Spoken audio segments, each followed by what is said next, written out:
Hello friends, welcome to online study kingdom. दोस्तों, घटनासार current affairs वार्षिकी 2022 जो कि मई 2021 से लेकर के 20 मई 2022 तक अपडेटेड है। इस मैगजीन का आपको एक मास्टर वीडियो ऑलरेडी प्रोवाइड किया जा चुका है, दैट इज अद्यतन सार संग्रह, जो कि 24 पेज का है। इसमें जो वन लाइनर फैक्ट होते हैं वो अति महत्वपूर्ण फैक्ट होते हैं। पूरी बुक यदि आप नहीं कवर कर पा रहे हैं तो कम से कम जो अद्यतन सार संग्रह है इसको अच्छे से ज़रूर कवर कीजिए। इसमें अच्छे खासे फैक्ट आपको मिल जाएंगे एग्ज़ाम के पॉइंट ऑफ व्यू से। तो वीडियो के माध्यम से आप लोग कवर करना चाहें तो कवर कर सकते हैं। प्लेलिस्ट का लिंक वीडियो के डिस्क्रिप्शन में मिल जाएगा आपको, और इसकी ऑलरेडी आपको PDF भी टेलीग्राम चैनल पर प्रोवाइड की जा चुकी है, तो आप लोग वहाँ से भी रिवाइज कर सकेंगे। वीडियो को एक बार देख लीजिएगा, जो जो इम्पोर्टेंट तथ्य हैं वहाँ पर आपको बताए गए हैं। तो दोस्तों, आज की इस वीडियो में जो कवर करने वाले हैं वो है अपने प्यारे उत्तर प्रदेश का विशेष करंट अफेयर्स, जो कि आने वाले exam Uttar Pradesh PCS prelims 12 जून, फिर 19 जून को लेखपाल का लगा हुआ है। जो अपकमिंग एग्ज़ाम है उन सभी के लिए महत्वपूर्ण होगा। तो पूरा वार्षिकांक आइए हम लोग उत्तर प्रदेश विशेष को कवर करते हैं। वीडियो स्टार्ट करने से पहले दोस्तों आपसे रिक्वेस्ट है, यदि आप हमारे चैनल पर नए हैं तो चैनल को आप ज़रूर सब्सक्राइब कर लें, क्योंकि आपकी सब्सक्रिप्शन ही हमारी ताकत है। साथ ही ऑनलाइन बेल आई जो घंटा है उसको ज़रूर दबा लीजिएगा, साथ ही सब्सक्रिप्शन की, ताकि जो वीडियो आती रहे उसकी नोटिफिकेशन आपको मिलती रहे। तो आइए ज़्यादा टाइम न लेते हुए हम लोग उत्तर प्रदेश विशेष को कवर करते हैं। PCS के एग्ज़ाम में 2 से 3 प्रश्नों करंट अफेयर्स के आपको मिलेंगे ही, कम से कम 4 से 5 प्रश्न आ सकते हैं, और 1 से 2 प्रश्न जो है वो बेसिक उत्तर प्रदेश स्टैटिक पूछ लेता है जी के PCS में। चलिए, पहला तथ्य है आपका, वैक्यूम आधारित सीवर सिस्टम वाला आगरा देश का पहला जिला बना है। पूरे देश का पहला जिला है, ना कि उत्तर प्रदेश का। ठीक है, तो जब देश का है तो उत्तर प्रदेश अपने आप जो है शामिल हो जाएगा। तो चाहे देश पूछा जाए या जिला उत्तर प्रदेश का, तो पहला होगा आगरा, याद रखिएगा। वैक्यूम आधारित सीवर सिस्टम वाला उत्तर प्रदेश का आगरा वैक्यूम आधारित सीवर सिस्टम वाला देश का पहला शहर बन गया है। इन वैक्यूम का उपयोग सार्वजनिक स्थानों पर किया जाएगा। आगरा स्मार्ट सिटी के अधिकारियों ने मीडिया को बताया है कि नगर निगम ने ताजमहल के पास ऐसे 240 घरों के वैक्यूम आधारित सीवर से जोड़ा है जहां पारंपरिक सीवर सिस्टम का प्रयोग नहीं किया जा सकता है। सीवर कनेक्शन के कार्य की अनुमानित जो लागत है वह 100 करोड़ रुपए है। वर्तमान में इस तकनीक का प्रयोग निचले इलाकों में किया जा रहा है। 5 साल तक नीदरलैंड की कंपनी द्वारा इसका रखरखाव किया जाएगा। तो एग्जाम के पॉइंट ऑफ व्यू से आपको याद रखना है, वैक्यूम आधारित सीवर सिस्टम वाला पूरे देश का जो पहला जिला बना है वो आगरा उत्तर प्रदेश का है, और इसको जो रखरखाव की बात की जा रही वो नीदरलैंड की कंपनी है। तो यह तथ्य भी आपके लिए क्या है, इम्पॉर्टेंट हो जाता है। 5 करोड़ रुपए में 240 घरों का वैक्यूम सीवर नेटवर्क बनाया गया है। सभी कक्ष भौगोलिक सूचना प्रणाली आधारित सेंसर से लैस हैं, जो कक्ष के क्षेत्र और समस्या इंगित करने में मदद करेंगे। तो वैक्यूम आधारित पूरे देश का पहला जिला आगरा। 5 साल के लिए जो कंपनी है किस देश की, नीदरलैंड की कंपनी है, जो कि रखरखाव रखेगी। 5 करोड़ रुपए में 240 घरों का काम किया गया, याद रखिएगा। बाकी लागत भी देख सकते हो 100 करोड़, लेकिन देश और जिला जरूर याद रखिएगा। उत्तर प्रदेश में ई पेंशन पोर्टल वाला पहला राज्य, उत्तर प्रदेश ई पेंशन पोर्टल वाला पहला राज्य है। यदि एग्जाम में पूछा जाता है कि निम्नलिखित में से कौन सा राज्य है जो ई पेंशन पोर्टल वाला पहला राज्य बन गया है, तो वह है अपना प्यारा उत्तर प्रदेश। मुख्यमंत्री योगी आदित्यनाथ ने श्रम दिवस यानी 1 मई के जो हर साल मनाया जाता है, तो श्रम दिवस पर प्रदेश के 11.5 लाख से अधिक पेंशनरों को सुगम जीवन की बड़ी सौगात देते हुए लोक भवन में पेंशनरों के लिए ऑनलाइन सेवा पोर्टल का शुभारंभ किया है। यह तथ्य आपको घटना चक्र आय दृष्टि में भी कवर कराया गया है। CM योगी ने 31 मार्च 2022 को सेवानिवृत्ति हुए 1220 पेंशन धारकों के खाते में पेंशन भी हस्तांतरित की है। इस अवसर पर उन्होंने कहा कि पेंशन पाने वालों का पेंशन भोगी नहीं, पेंशन योगी के रूप में सम्मान होना चाहिए। नई व्यवस्था के तहत सेवानिवृत्ति से 3 माह पहले पेंशन के पेपर मिल जाएंगे। 3 माह पहले ई पेंशन पोर्टल पर 6 महीने पहले ही रजिस्ट्रेशन करना होगा। कितने महीने पहले? 6 महीने पहले ही आपको रजिस्ट्रेशन करना होगा। और सेवानिवृत्ति से 3 महीने पहले जो है पेंशन के पेपर क्या है आपको मिल जाएंगे। तो पोर्टल का जो शुभारंभ किया गया है, ई पेंशन पोर्टल, कब किया गया है? 1 मई 2022 को। अगला है उत्तर प्रदेश के काला नमक चावल को बढ़ावा देने के प्रयासों को मिला लोक प्रशासन में प्रधानमंत्री पुरस्कार 2021। तो लोक प्रशासन में प्रधानमंत्री पुरस्कार 2021 किसको मिला है? तो यह काला नमक चावल को बढ़ावा देने के प्रयासों को मिला है। याद रखिएगा, काला नमक चावल। उत्तर प्रदेश के सिद्धार्थ नगर वाला जिला प्रशासन द्वारा काला नमक चावल, तो काला नमक चावल महोत्सव भी याद आ रहा होगा सिद्धार्थ नगर का। ठीक है,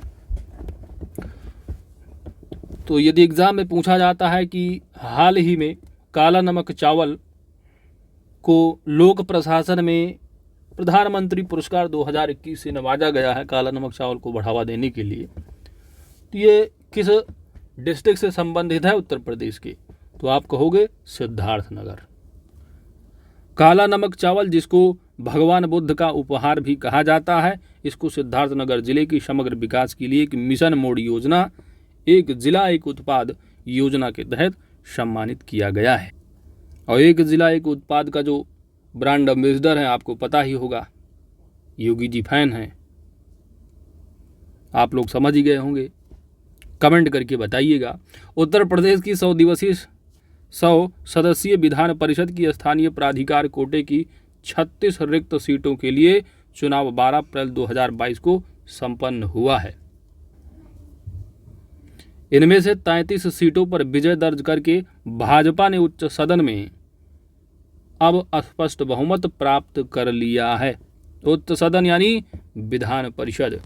उच्च सदन, निम्न सदन संविधान में कहीं मेंशन नहीं है, लेकिन लिखा आपको मिल जाता है, तो आप समझिए उच्च सदन का मतलब विधान परिषद राज्य में। और आप जानते हैं, कमेंट करके ये भी आप बताइए कितने राज्यों में द्विसदनीय व्यवस्था है, यानी विधानसभा के साथ साथ विधान परिषद भी एग्जिस्ट करती है।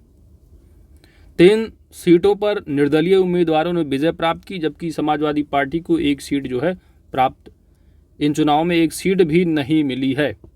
ठीक है, तो विपक्ष की जगह है ये समाजवादी पार्टी वाले, लेकिन इन्होंने विधान परिषद में 1 भी सीट नहीं ली। निर्दल जीत गए इनसे ज़्यादा तो हैं। चलो, चुनाव वाली 36 सीटों में से 9 सीटों पर भाजपा की उम्मीदवार निर्विरोध ही चुन लिए गए थे, जिससे 27 सीटों के लिए ही मतदान 12 अप्रैल को संपन्न हुआ था। वैसे यह पॉलिटिकल बातें हैं, आपसे जो पूछा जाएगा एग्जाम में वो पॉलिटिक्स से ही संबंधित पूछ लिया जाएगा कि विधान परिषद में सीटें कितनी हैं उत्तर प्रदेश की।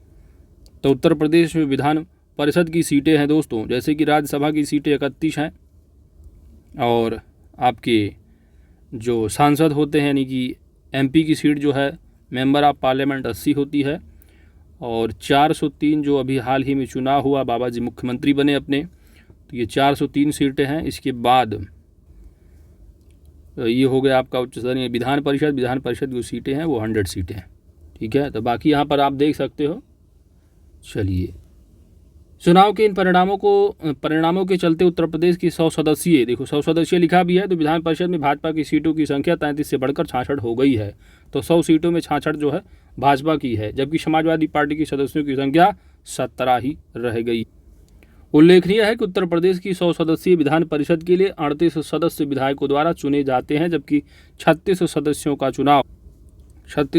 जो चुनाव होता है वह स्थानीय जो होते होंगे उनका होता होगा। ये देखते हैं, तो स्थानीय प्राधिकार कोटे से होता है 36 का, जिसके लिए जिला पंचायत सदस्य, क्षेत्र पंचायत सदस्य, नगर पालिकाओं और नगर निगम के निर्वाचित सदस्य जो है मतदान करते हैं। 8 सीटें शिक्षक निर्वाचन क्षेत्र व स्नातक निर्वाचन क्षेत्र के तहत आती हैं, जबकि 10 सदस्यों का मनोनयन राज्यपाल के द्वारा किया जाता है। 10 सदस्यों का मनोनयन राज्यपाल के द्वारा किया जाता है। तो एग्जाम के पॉइंट ऑफ व्यू से यह तथ्य आपके लिए इंपॉर्टेंट हो गया कि विधान परिषद में जो 10 सदस्य उनका मनोनयन कौन कर देगा? राज्यपाल। उत्तर प्रदेश विशेष याद रखिएगा।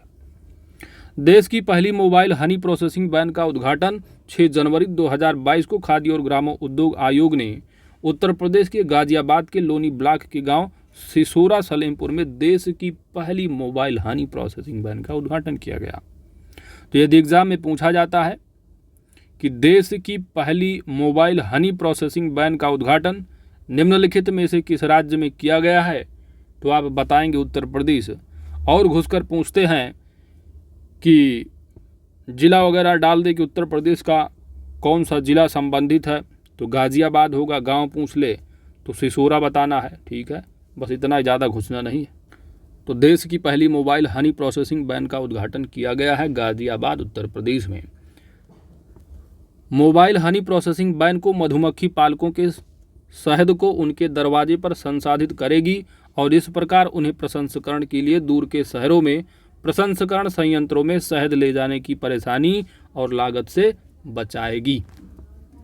यह जो पहल है वह मीठी क्रांति के अनुसरण में की गई है। तो कौन सी क्रांति संबंधित है, तो आपको बताना होगा मीठी क्रांति से। उच्च परिवहन और प्रसंस्करण लागत से बचने के लिए अधिकांश मधुमक्खी पालक अपने कच्चे शहद को एजेंटों को अपने खेतों में बहुत कम कीमतों पर बेच देते थे। तो प्रसंस्करण वैन मधुमक्खी पालकों के शहद निकालने और प्रसंस्करण लागत को कम कर देगी। शहद में मिलावट की गुंजाइश है क्योंकि प्रसंस्करण मधुमक्खी पालकों और किसानों के दरवाजे पर किया जाए। तो यह देश की पहली मोबाइल हनी प्रोसेसिंग यूनिट है जो कि 8 घंटे में 300 किलोग्राम तक का शहद प्रसंस्करण कर सकती है। इस मोबाइल वैन की डिज़ाइन 15 लाख रुपए की लागत से खादी और ग्रामोद्योग ने अपने बहुविषयक प्रशिक्षण केंद्र पंजोखेड़ा में तैयार किया है। तो याद रखिएगा एग्जाम के पॉइंट ऑफ व्यू से कि देश की पहली मोबाइल हनी प्रोसेसिंग वैन का उद्घाटन कहाँ पर किया गया है, तो गाजियाबाद के लोनी ब्लॉक के गांव सिसोरा सलेमपुर में। साथ ही साथ मीठी क्रांति से संबंधित है। इसके अलावा यदि पूछा जाता है डिज़ाइन करता, तो याद रखिएगा खादी और ग्रामोद्योग के द्वारा किया गया है। चलिए अगला है आपका उत्तर प्रदेश का बखिरा वन्यजीव अभयारण्य। तो रामसर स्थल वाला जो special video important current affairs topic वाले में डाला गया है उसको आप देख लीजिएगा, वही यहाँ पर बात की गई है।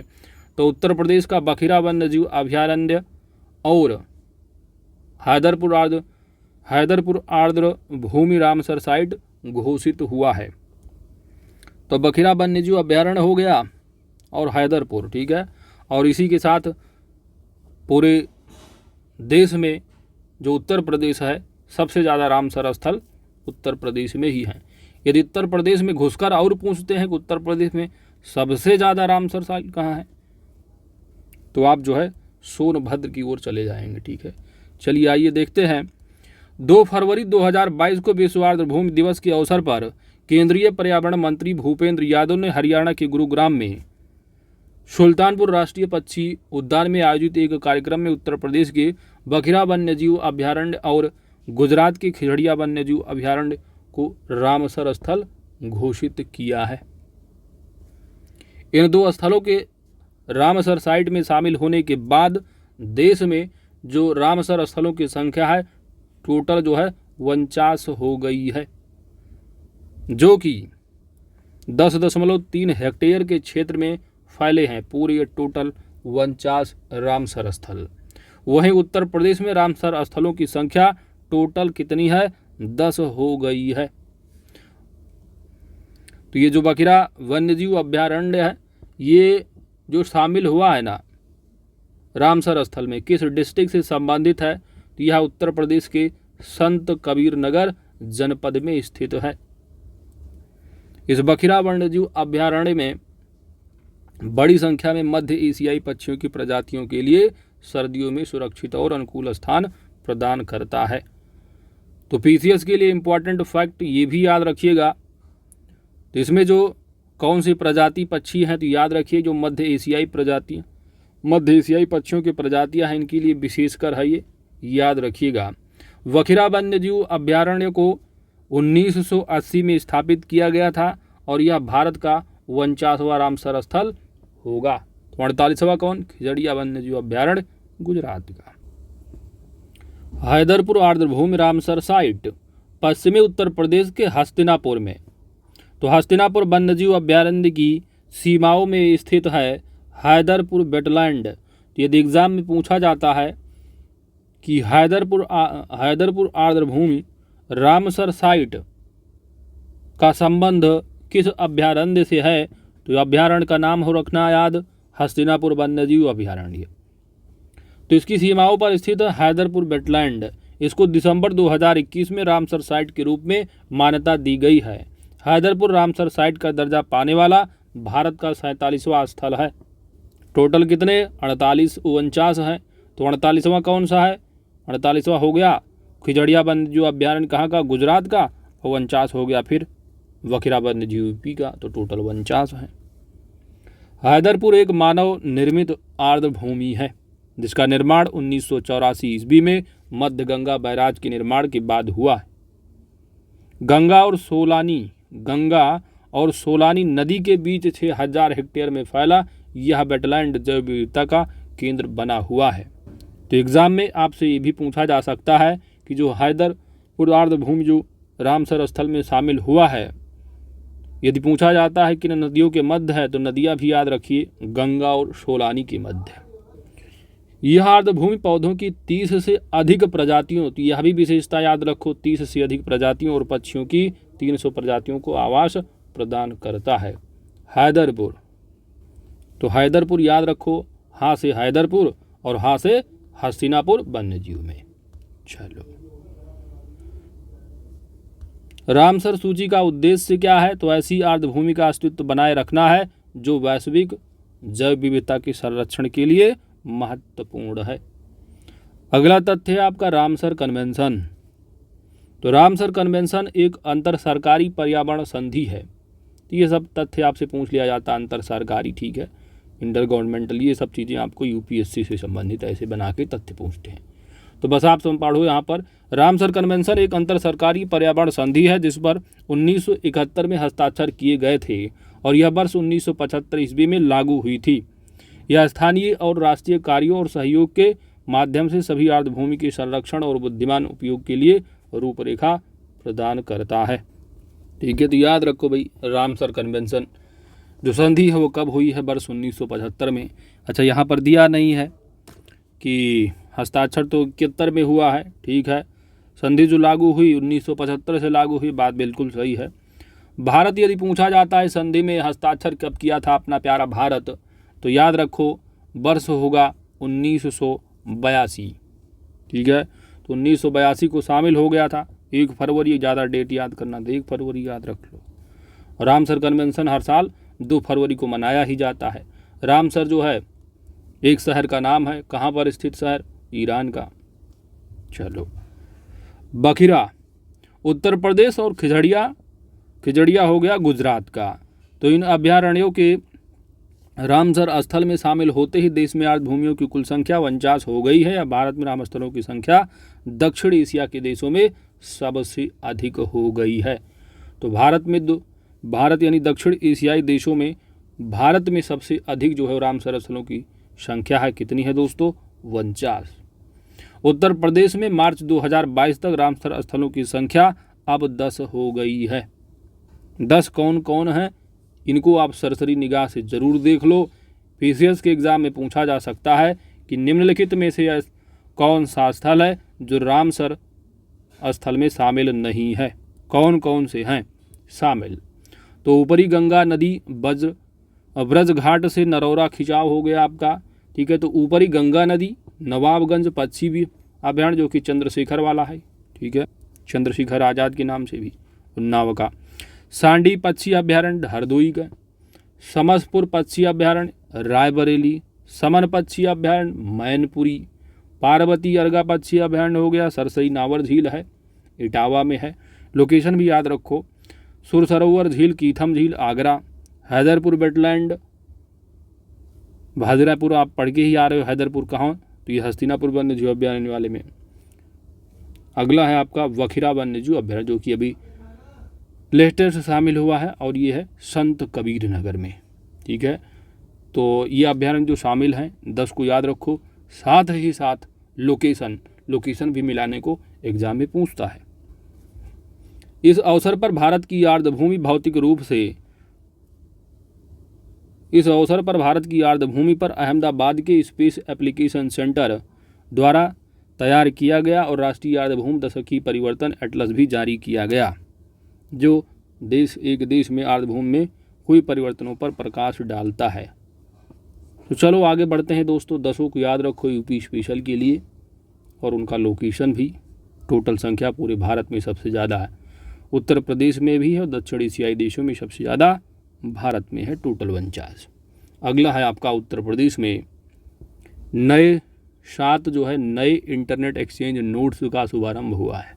7 नए इंटरनेट्स 23 दिसंबर 2021 को केंद्रीय मंत्री राजीव चंद्रशेखर और एसपी सिंह बघेल तथा NIXI के CEO अनिल कुमार जैन ने संयुक्त रूप से कहा तो आगरा से उत्तर प्रदेश के कई शहरों में 7 नए इंटरनेट एक्सचेंज नोड का शुभारंभ किया है। कितने दोस्त? 7। तो इन 7 नए इंटरनेट एक्सचेंज जो होंगे की शुभारंभ किया गया है वह आगरा से। तो आगरा आपका शामिल हो गया। आगरा के बाद आएगा लखनऊ, फिर कानपुर है, प्रयागराज है, वाराणसी है, गोरखपुर है और मेरठ है। टोटल कितने हुए? 1 2 3 4 5 6 और 7। तो इन 7 नए इंटरनेट एक्सचेंज नोड्स को जरूर याद रखो, ठीक है। तो एग्जाम में पूछा भी जा सकता है कितने इंटरनेट एक्सचेंज नोड्स का शुभारंभ हुआ है? 7 हुआ है। पूछा जा सकता है निम्नलिखित में से कौन सा डिस्ट्रिक्ट शामिल नहीं है? तो स्थल भी याद रखो। इसी के साथ अब उत्तर प्रदेश में इंटरनेट एक्सचेंजों की जो संख्या है वह 8 हो गई है। उत्तर प्रदेश का पहला इंटरनेट एक्सचेंज कहाँ पर है? तो यह गौतम बुद्ध नगर में है। यदि एग्जाम में पूछा जाता है उत्तर प्रदेश में कितने नए, तो याद रखिए 7 नए इंटरनेट एक्सचेंज नोड्स का शुभारंभ हुआ है। और पहला जो इंटरनेट एक्सचेंज है वह गौतम बुद्ध नगर में है। भारत में NIXI के नए ये 7 इंटरनेट एक्सचेंज होंगे। शुरू होने से उत्तर प्रदेश और आसपास के क्षेत्रों में इंटरनेट और ब्रॉडबैंड की सेवाओं क्या है? गुणवत्ता बढ़ाने में मदद मिलेगी। National internet exchange of India एक गैर लाभकारी संगठन है जो वर्ष 2003 से कार्यरत है। तो भैया 7 जो जगह है इनको जरूर याद रखो, ठीक है। वैसे अब जानते हैं उत्तर प्रदेश यदि पकड़ोगे तो उत्तर प्रदेश में देखोगे तो इंटरनेट के चारों तरफ फैलाना है तो पूर्वी पश्चिमी लेंगे चारों तरफ घुमा करके, ठीक है। तो इधर आओगे पूर्वांचल में चले जाओगे गोरखपुर, पश्चिमी साइड पकड़ लेना अब आगरा मेरठ, बीच में इधर लखनऊ ले लेना, लखनऊ के बगल कानपुर है, फिर प्रयागराज है। बाकी ट्रिक आप लोग बना लो, ठीक है। तो भाई एक तो मुख्यमंत्री का हो जाएगा, एक अपने मोदी साहब का क्षेत्र हो जाएगा और ये लखनऊ राजधानी भी शामिल है। तो 3 ऐसे आपको याद होंगे भाई, 3 विशेष हो जाएंगे आपके लिए। कुछ इसी तरह याद रखो। और इंटरनेट की बात हो रही चारों दिशाओं में होने की बात, तो आगरा चले जाना पश्चिमी साइड, आगरा मेरठ पकड़ लेना, इधर कानपुर है और प्रयागराज है। इस तरह याद रखो दिमाग में। आगे बढ़ते हैं। अगला तथ्य है ब्रह्मोस मिसाइल के निर्माण की ऑलरेडी आप कई मैगजीन में आप इसको कवर कर चुके हो, RG घटना चक्र वाले में भी। ब्रह्मोस मिसाइल के विनिर्माण केंद्र का लखनऊ में शिलान्यास। तो भारत व रूस के द्वारा संयुक्त रूप से विकसित ब्रह्मोस सोनिक क्रूज मिसाइल, जिसकी अब तक की अनेक सफलतापूर्वक परीक्षण किया जा चुका है। तो साथ ही यह जो रसिया है भारत और किस देश के साथ, ठीक है, तो संयुक्त रूप से, तो भारत प्लस रसिया, ब्रह्मोस की बात हो रही, ठीक है। तो रसिया हो जाएगा, कहाँ पर होगा? लखनऊ में। लखनऊ में ब्रह्मोस विनिर्माण केंद्र का शिलान्यास मुख्यमंत्री योगी आदित्यनाथ के द्वारा केंद्रीय साथ में जो रक्षा मंत्री अपने हैं राजनाथ सिंह हो गए, तो इन्होंने 26 दिसंबर 2021 को क्या है? शिलान्यास किया है। मिसाइल उत्पादन की इकाई के साथ ही रक्षा अनुसंधान एवं विकास संगठन DRDO की एक टेस्टिंग लैब, रक्षा प्रौद्योगिकी और परीक्षण केंद्र का भी शिलान्यास उन्होंने किया है। तो DRDO की एक टेस्टिंग लैब की भी जो है यहाँ पर जो है शिलान्यास किया गया है लखनऊ में, ठीक है। तो याद रखो ब्रह्मोस विनिर्माण केंद्र का शिलान्यास कहाँ पर? लखनऊ में। भारत प्लस रसिया किसने किया? तो उत्तर प्रदेश के CM हो जाएंगे प्लस रक्षा मंत्री। ब्रह्मोस के इस उत्पादन के लिए 200 एकड़ भूमि में प्रदेश सरकार द्वारा लखनऊ के कहाँ, हरौनी में, हरौनी जगह, ठीक है, तो हरौनी में उपलब्ध कराई गई है, जहां अगले 2 से 3 वर्ष में ब्रह्मोस निर्माण इकाई बनकर क्या है, तैयार हो जाएगी। इस इकाई में 80 से 100 ब्रह्मोस मिसाइलें प्रतिवर्ष तैयार हो सकेंगी। तो ये भी याद रख लो, मान लो तथ्य कथन वथन बना कर देख ले तो 80 से 100 ब्रह्मोस मिसाइलें प्रतिवर्ष जो है तैयार होने की बात की जा रही है। पहले चरण में नौसेना के लिए ब्रह्मोस न्यू जनरेशन मिसाइलों का उत्पादन यहाँ पर किया जाएगा। तो सबसे पहले जो चरण में उत्पादन किया जाएगा वह होगा नौसेना के लिए ब्रह्मोस न्यू जनरेशन मिसाइल होगा। इस इकाई से प्रतिवर्ष 10,000 लोगों को प्रत्यक्ष व अप्रत्यक्ष रूप से क्या है, रोजगार भी मिलने की बात कही गई है।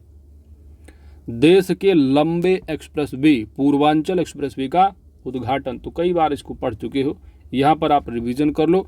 तो देश में अब तक के सबसे लंबे एक्सप्रेसवे 340 दशमलव समथिंग है, 341 याद रखो। लंबे पूर्वांचल एक्सप्रेसवे का उद्घाटन प्रधानमंत्री नरेंद्र मोदी ने 16 नवंबर 2021 को सुल्तानपुर में किया है। 22,400 करोड़ रुपए की लागत से, रुपया इतना इंपॉर्टेंट नहीं है, लेकिन इसकी जो लंबाई इसको याद जरूर रखो, लंबाई है 341 किलोमीटर है। कहाँ से शुरू होगा, कहाँ से गुजरेगा, कहाँ से जाएगा, ये इंपॉर्टेंट हो जाता है। तो बाराबंकी, अमेठी, अयोध्या, सुल्तानपुर, अंबेडकर नगर, आजमगढ़, मऊ अब लखनऊ व गाजीपुर से जुड़ गए हैं। तो लखनऊ टू गाजीपुर, ठीक है। इस एक्सप्रेसवे के उद्घाटन के लिए श्री मोदी ने वायु सेना के सुपर हरक्यूलिस विमान से ही इस एक्सप्रेसवे पर लैंडिंग की। वायुसेना के सुखोई 30 व मिराज 2000 जैसे विमानों ने भी एक्सप्रेसवे पर लैंडिंग व टेक ऑफ कर अपनी शक्ति का प्रदर्शन इस अवसर पर किया है। पूर्वांचल एक्सप्रेसवे देश का ऐसा तीसरा एक्सप्रेसवे है जिस पर लैंडिंग व टेक ऑफ भारतीय वायुसेना के विमानों ने किया है। देश का तीसरा एक्सप्रेसवे।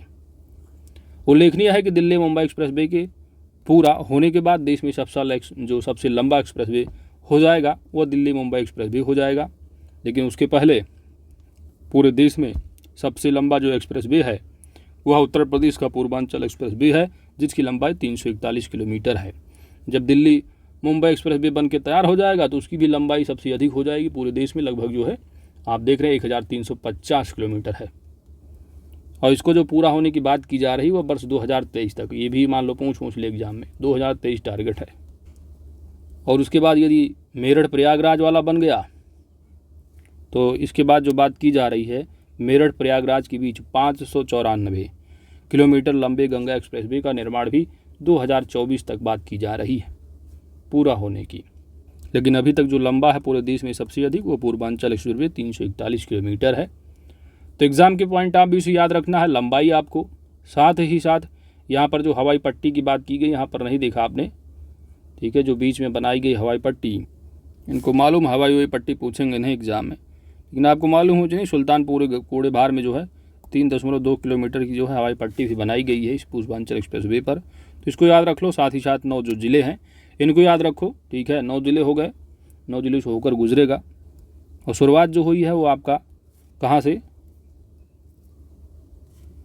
तो आप डिटेल में आप पढ़े होंगे तो आपको मालूम होगा लखनऊ का जो गांव है जिसका नाम है चांद सराय गांव, वहाँ से स्टार्ट होगा और गाजीपुर तक जाएगा। गाजीपुर का जो गांव है नाम याद नहीं आ रहा है, कुछ हैदरिया वैदरिया करके गांव है, ठीक है, तो वहाँ तक जाएगा। चलो आगे बढ़ते हैं।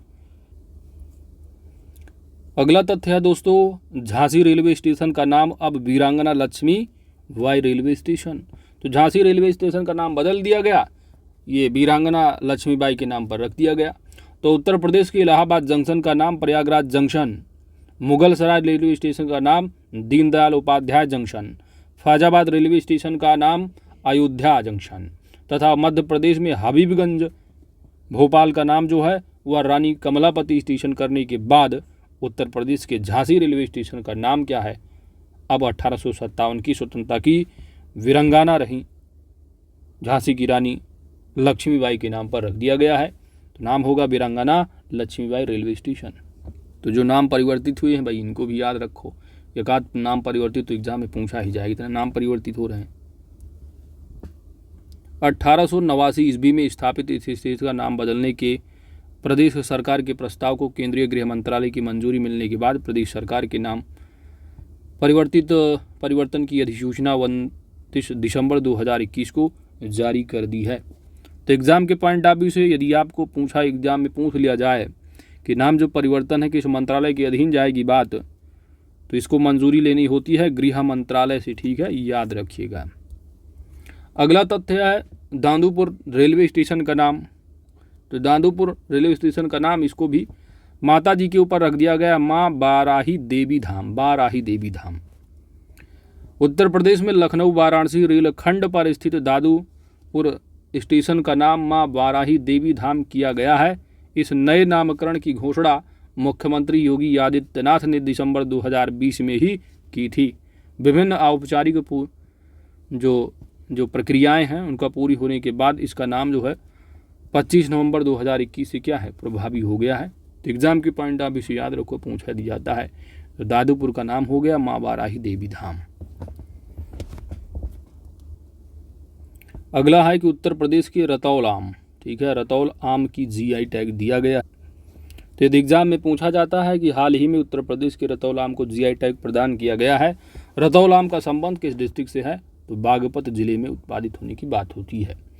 13 अक्टूबर 2021 को उत्तर प्रदेश के बागपत जिले में उत्पादित किए जाने वाले प्रसिद्ध रतौल आम को भौगोलिक संकेतक रजिस्ट्री चेन्नई द्वारा भौगोलिक संकेत प्रदान किया गया है। तो एग्जाम के पॉइंट ऑफ व्यू से रतौल आम किस डिस्ट्रिक्ट से संबंधित है, याद रखिएगा, उत्तर प्रदेश का बागपत जिला। इस आम का नामकरण रतौल गांव के नाम पर किया गया है जहां इसकी उत्पत्ति हुई है। यह आम अपनी विशेष सुगंध और स्वाद के लिए प्रसिद्ध है। इस आम को पाकिस्तानियों द्वारा, ये लोग भी कमेंट अपना कर रहे हैं कि मूल उपज है हमारी, ये दुश्मन देश। चलो दावा करने दो, आगे बढ़ते हैं। तो रतौल आम को अच्छी जल निकासी वाली मिट्टी में 5 ठीक है, तो पीएच मान भी याद रख सकते हो, पूछ लो एग्जाम में यदि पूछा जाए। तो रतौल आम के लिए जो मिट्टी का पीएच मान है वो 5.5 से 7.5 बताया जा रहा है। साथ ही जो मिट्टी है वो रेतीली और दोमट मिट्टी में उगाया जाता है। यह आम बागपत जिले की खेखड़ा तहसील की रतौल, शेखपुरी, विनयपुर, मुबारकपुर, तिगड़ी, ये सब आपको याद कुछ नहीं रखना है, बस याद रखना है आपको रतौल आम जो जीआई टैग मिला है, ये रतौल गांव है, बागपत डिस्ट्रिक्ट, उत्तर प्रदेश का। साथ ही साथ जो पीएच मान है, इसको उगाने के लिए मिट्टी की जो पीएच मान 5.5 से 7.5, साथ ही साथ मिट्टी का जो प्रकार रेतीली और दोमट। That's it. आगे बढ़ते हैं। उत्तर प्रदेश में विधानसभा चुनाव के बाद सरकार का गठन, कितनी बार ये सब पढ़ोगे आप लोग, पढ़ चुके होगे ऑलरेडी, फिर रिवीजन कर लो। इस राज्य की 403 यानी उत्तर प्रदेश राज्य की 403 सदस्यीय विधानसभा का चुनाव 7 चरणों में संपन्न हुआ है। तो चरण याद रखो, डेट वोट को गोली मार दो आप। चरण कितने चरणों में संपन्न हुआ, 7 चरणों में। 403 जो है एमएलए की बात हो रही है। निर्वाचन आयोग द्वारा जारी चुनाव परिणाम में भारतीय जनता पार्टी को सर्वाधिक 255 सीटें प्राप्त हुई हैं और बीजेपी का जो मत प्रतिशत है वह 41.3% है। वहीं पर बीजेपी के बाद दूसरे स्थान पर समाजवादी पार्टी रही, जिसे इन चुनाव में 111 सीटें मिली हैं। मत प्रतिशत इनका 32.1% है। राज्य के अन्य दलों में जो अपना दल है सोनेलाल, इसको 12 सीटें मिली हैं। राष्ट्रीय लोक दल को, जो कि बहुत समाजवादी पार्टी का बहुत बड़ा घटक रहा है इस इलेक्शन में, न्यूज़ में, तो इन्होंने 8 सीटें प्राप्त की हैं। इसके बाद ये सुहेलदेव भारतीय समाज पार्टी, इनको भी आपने न्यूज़ में काफ़ी देखा होगा, ओम प्रकाश राजभर इसकी जो मुखिया हैं, तो इनको 6 सीटें मिली हैं। निर्बल इंडियन शोषित हमारा आमदल, इसको 6 सीटें मिली हैं। भारतीय राष्ट्रीय कांग्रेस पार्टी को 2 सीटें मिली हैं। कितनी, 2 सीटें मिली हैं। जनसत्ता दल लोकतांत्रिक, ये राजा भैया वाली पार्टी हो गई, इनको 2 सीटें मिली हैं। ठीक है, तो ये बसपा से भी ज़्यादा सीटें मिल गई इनको। बहुजन समाज पार्टी जो कि लगातार जीतने वाले रहे हैं, ठीक है, तो उन्होंने भी 1 सीट ली। जब पहली बार विधानसभा में बोलने गए तो लोग क्या है, ठीक है, तो सीट आप देख रहे हैं, मत प्रतिशत और सीट में देखते हैं कितना अंतर आ जाता है। चलिए, तो बस एग्जाम के पॉइंट ऑफ व्यू से आपको पकड़ना है। 403 विधानसभा सीटें हैं, 7 चरणों में चुनाव हुआ है। सबसे ज़्यादा सीटें भारतीय जनता को मिली हैं। उत्तर प्रदेश विधानसभा चुनाव में सर्वाधिक पहले की तुलना में महिलाओं ने चुनाव जो जीता है। देखिए, पिछली बार इनमें थोड़ा गलतियां इन्होंने किया था, लेकिन इस बार करेक्शन इन्होंने किया है। तो 47 सीट हैं, बिल्कुल सही है। जो गवर्नमेंट की वेबसाइट है उत्तर प्रदेश की एमएलए वाली विधानसभा, ठीक है, असेंबली लेजिस्लेटिव वाली, तो वहाँ पर भी 47 ही आपको दिया हुआ है, बिल्कुल सही दिया है इस बार, जिसमें सर्वाधिक 29 महिलाएं बीजेपी से हैं, 14 महिलाएं सपा से है, अपना दल से 3 हैं। तो इनको याद रखना जरूरी नहीं, महिलाओं की संख्या याद रखो कितना है दोस्तों, 47। बीजेपी गठबंधन राज्य में 403 सीटों में 273 सीट जीतकर पूर्ण बहुमत में राज्य में लगातार दूसरी बार किसी पार्टी ने राज्य की राजनीति में 37 वर्ष बाद यह रिकॉर्ड जो है बना दिया है बाबा जी ने, योगी आदित्यनाथ ने। तो 37 वर्षों का रिकॉर्ड भी तोड़ दिया है योगी जी ने, ठीक है। लगातार कोई बन नहीं पाया था मुख्यमंत्री, लेकिन इन्होंने लगातार जो है अपना रिकॉर्ड कायम कर लिया। तो यह तथ्य भी आपके लिए दोस्त इम्पॉर्टेंट है, यदि एग्जाम में पूछा जाता है कि लगातार दूसरी बार बनने वाले योगी आदित्यनाथ ने कितने वर्षों का रिकॉर्ड जो है तोड़ा है, तो 47 वर्षों बाद यह जो है दोबारा कोई लगातार बना हुआ है। योगी आदित्यनाथ दूसरी बार लगातार उत्तर प्रदेश के मुख्यमंत्री बने हैं। योगी आदित्यनाथ को 24 मार्च 2022 को विधायक दल की बैठक में विधिवत नेता या विधायक दल का नेता चुना गया, ठीक है, विधायक दल का नेता, ठीक है। 25 मार्च को लखनऊ के इकाना स्टेडियम में, ठीक है, तो वही इकाना स्टेडियम है जिसका वर्तमान में नाम क्या है, वर्तमान में जो नाम है अटल बिहारी के आगे क्या लगाएंगे, भारत रत्न, ठीक है। तो भारत रत्न अटल बिहारी वाजपेयी के नाम पर इसका नाम हो गया है, भारत रत्न अटल बिहारी वाजपेयी इकाना, ठीक है। तो यहीं पर इन्होंने शपथ लिया है, कब, 25 मार्च को। तो वर्तमान में जो राज्यपाल है आनंदीबेन पटेल ही है।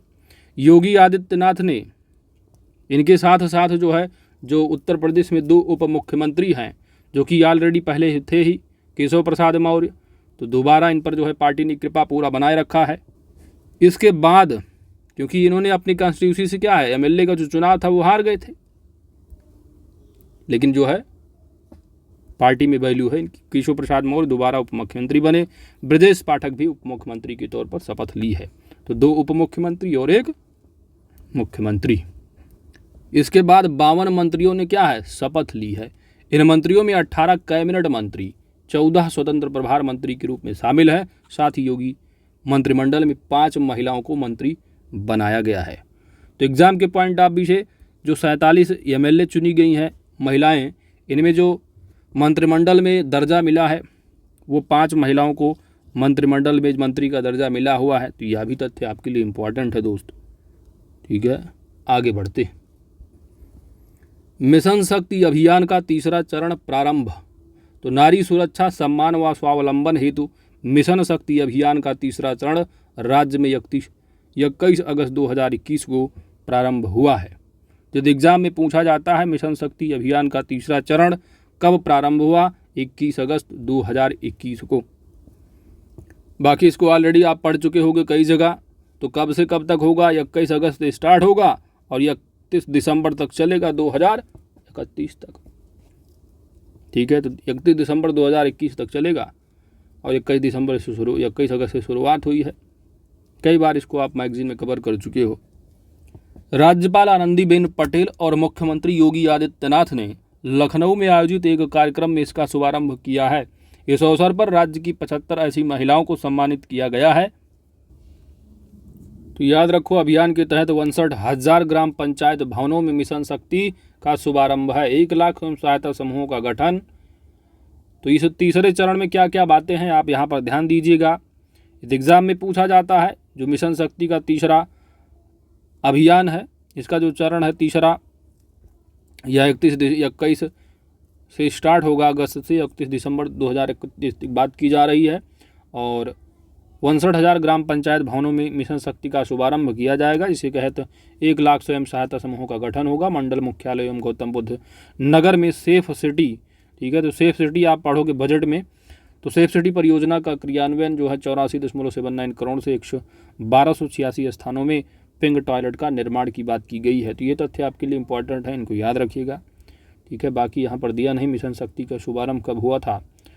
तो आपको याद होगा जब उस समय उत्तर प्रदेश में जो हाथरस चल रहा था कांड, तो हाथरस की जो घटना थी उसी समय उत्तर प्रदेश के मुख्यमंत्री बलरामपुर में क्या था, बलरामपुर में था उपचुनाव, तो वहाँ पर गए थे। तो उसी भाषण के दौरान 17 अक्टूबर 2020 को इसकी शुरुआत की गई है, मिशन शक्ति। ठीक है, याद रखिएगा, मिशन शक्ति यदि एग्जाम में पूछा जाता है शुरुआत तो 17 अक्टूबर 2020। यहाँ पर दिया नहीं, लेकिन पढ़ते पढ़ते आपको अभ्यास हो गया होगा, याद होगा आप लोगों को पिछला। आइए आगे बढ़ते हैं। उत्तर प्रदेश मुख्यमंत्री बाल सेवा योजना को स्वीकृति। मुख्यमंत्री योगी आदित्यनाथ की अध्यक्षता में 2 अगस्त 2021 को संपन्न राज्य मंत्रिमंडल की बैठक में उत्तर प्रदेश मुख्यमंत्री बाल सेवा योजना को स्वीकृति प्रदान की गई है। इस योजना के अंतर्गत कोरोना संक्रमण से इतर किसी अन्य कारण से अनाथ हुए बच्चों को आर्थिक सहायता दी जाएगी। तो यदि एग्जाम में पूछा जाता है कि उत्तर प्रदेश मुख्यमंत्री बाल सेवा योजना किससे संबंधित है, तो कोरोना संक्रमण के दौरान जो बच्चे अनाथ हुए, माता पिता नहीं रहे उनकी सहायता के लिए यह योजना है। इसमें बताया जा रहा है कि प्रत्येक बच्चे को 2,500 रुपये प्रतिमाह दिए जाएंगे। एक परिवार के पात्र अधिकतम 2 बच्चों को ही लाभ मिलेगा। और इसको जब आप बजट, क्योंकि ये बजट से पहले का बजट आपका उत्तर प्रदेश को 26 तारीख को आया है, 26 मई को, और यह 20 मई 2022 तक अपडेटेड है। तो इसके अमाउंट जो है आप बजट में देखेंगे बढ़ा दिया गया है, 4,000 रुपया कर दिया गया है। ठीक है, तो बजट का वीडियो आपको जल्द ही मिल जाएगा, 2 से 3 दिन में मिल जाएगा। अच्छे खासे तथ्य होंगे, उनको अच्छे से पढ़ लीजिएगा। बजट उससे बाहर आपको कहीं नहीं मिलेगा पेपर में, वहीं सब तथ्य मिल जाएंगे। माता या पिता फिर दोनों को खोने वाले बच्चों को इस योजना में शामिल किया गया है। उल्लेखनीय है कि इससे पूर्व राज्य सरकार व उत्तर प्रदेश मुख्यमंत्री बाल सेवा योजना को स्वीकृति दे चुकी है। इस कोरोना संक्रमण से अनाथ हुए बच्चों को प्रतिमाह 4,000 देने की, अच्छा यहाँ पर दिया भी है, तो 4,000 देने की व्यवस्था है। ठीक है, तो ये चीज़ आप बजट में भी कवर कर लेंगे, यहाँ पर भी बात की गई बजट में भी, तो 4,000 की बात की गई है, देखिएगा ध्यान। और यहाँ पर जो तथ्य आप पढ़ रहे हैं, माता पिता या फिर दोनों, ठीक है, तो जो माता हो या पिता, दोनों में से कोई एक या फिर दोनों जो है उन बच्चों ने खो दिया हो तो उनमें ये शामिल होंगे, वरना एग्जाम में मान लो तथ्य बना के पूछ ले। उत्तर प्रदेश मुख्यमंत्री बाल सेवा योजना, तो बात यही है। तो इसकी शुरुआत वगैरह दिया है, तो 22 जुलाई 2021 को लोक भवन लखनऊ में उत्तर प्रदेश मुख्यमंत्री बाल सेवा योजना का शुभारंभ किया गया है। ठीक है, तो वही यहाँ पर दे दिया गया भाई, 4,000 रुपये प्रतिमाह वित्तीय सहायता प्रदान की जाएगी। इसके अलावा कोविड द्वारा अनाथ हुई लड़कियों को शादी के लिए रुपया भी मिलेगा। कितना, तो सिंपल सी बात, शुभ शुभ गिनती होगी, 1,01,000 रुपये। ठीक है, 11 का देना था इनको, चलो 1,01,000 रुपये है। तो भैया जिनकी शादी होने वाली है, जो अनाथ हो गई बच्चियाँ, उनके लिए भी 1,01,000 रुपये, शुभ शुभ गिनती है, याद रहेगा आपको। साथ ही योजना के तहत पात्र स्कूली या कॉलेज छात्रों या व्यावसायिक शिक्षा ग्रहण कर रहे बच्चों को टैबलेट और लैपटॉप प्रदान किए जाएंगे। तो ये तो आप पढ़े ही होंगे, अभ्युदय योजना के तहत ये तो आपको प्रोवाइड ही किया जाएगा। साथ ही इसको आप बजट में भी कवर करोगे। इसके तहत आने वाले 5 सालों में बजट 2022-23 जो आया है, उसमें बात की गई है कि आने वाले समय में 2 करोड़ स्मार्टफोन और टैबलेट का वितरण किया जाएगा। तो ये सोच को आप बजट में देखेंगे। पहल के शुभारंभ पर पहली तिमाही के लिए 12,000 रुपये की राशि ऐसे 4,050 बच्चों के बैंक खातों में क्या है, डिजिटल रूप से ट्रांसफ़र कर दिया गया है। ठीक है, तो एग्ज़ाम के पॉइंट आप इसे क्या पढ़े आप, पहला नंबर तो इसकी शुरुआत कब हुई है, स्वीकृति गोली मार दो आप। इसको बस आपसे इतना याद रखो यहाँ पर कि 22 जुलाई 2021 को शुरुआत हुई है दोस्तों इसकी। और इसमें जो कोविड-19 के दौरान जो बच्चे अनाथ हुए, जिनके माता या पिता दोनों में से कोई एक या दोनों जो है वो ना हो, और उनको 4,000 रुपये प्रतिमाह जो है वो प्रदान किया जाएगा, सहायता अनुदान। और अनाथ हुए बच्चों को क्या है, मुफ्त शिक्षा की व्यवस्था की जाएगी। और साथ ही साथ जो लड़कियां हैं उनको 1,01,000 रुपये धनराशि सहायता दी। और जो स्कूली और कॉलेज जो छात्र वगैरह हैं, इनको लैपटॉप वगैरह तो मिल ही रहा होगा लोगों को, कुछ लोगों को मिला होगा। ठीक है, बस इतना याद रखो, आगे बढ़ते हैं। अगला है मंडुआडीह रेलवे स्टेशन। इसमें क्या है भाई, इसका भी नाम क्या है, बदल दिया गया है, ये है बनारस रेलवे स्टेशन। उत्तर पूर्व रेलवे के अधिकारियों ने 15 जुलाई 2021 से वाराणसी शहर में मंडुआडीह रेलवे स्टेशन का नाम परिवर्तित करके बनारस रेलवे स्टेशन कर दिया है। तो मंडुआडीह जो वहाँ के आसपास के होंगे वो तो कर ले जाएंगे कि मंडुआडीह का बनारस हो गया। लेकिन जो उत्तर प्रदेश दूसरे छोर पे होंगे वो समझ नहीं पाएंगे मंडुआडीह, तो याद कर लें कहाँ है, वाराणसी। तो बनारस रेलवे स्टेशन। अगला है आपका नई पहचान वाले स्टेशन का कोड BS होगा, तो कोड वगैरह है ये सब नहीं पूछा जाने वाला है। नए चित्रित साइन बोर्ड में हिंदी, संस्कृत, अंग्रेजी और उर्दू में क्या है, लिखे बनारस को दर्शाया गया है। तो 4 भाषाएं विशेषकर आप देखते हुए स्टेशनों पर हिंदी और उर्दू, इंग्लिश में भी मिल जाते हैं, तो संस्कृत में भी यहाँ पर देख लीजिए, बनारस की बात की जा रही है। चलो अगला है काकोरी कांड। ठीक है, तो कांड वांड नहीं, अब ये सीधा नाम होगा एक्शन। ठीक है, एक्शन।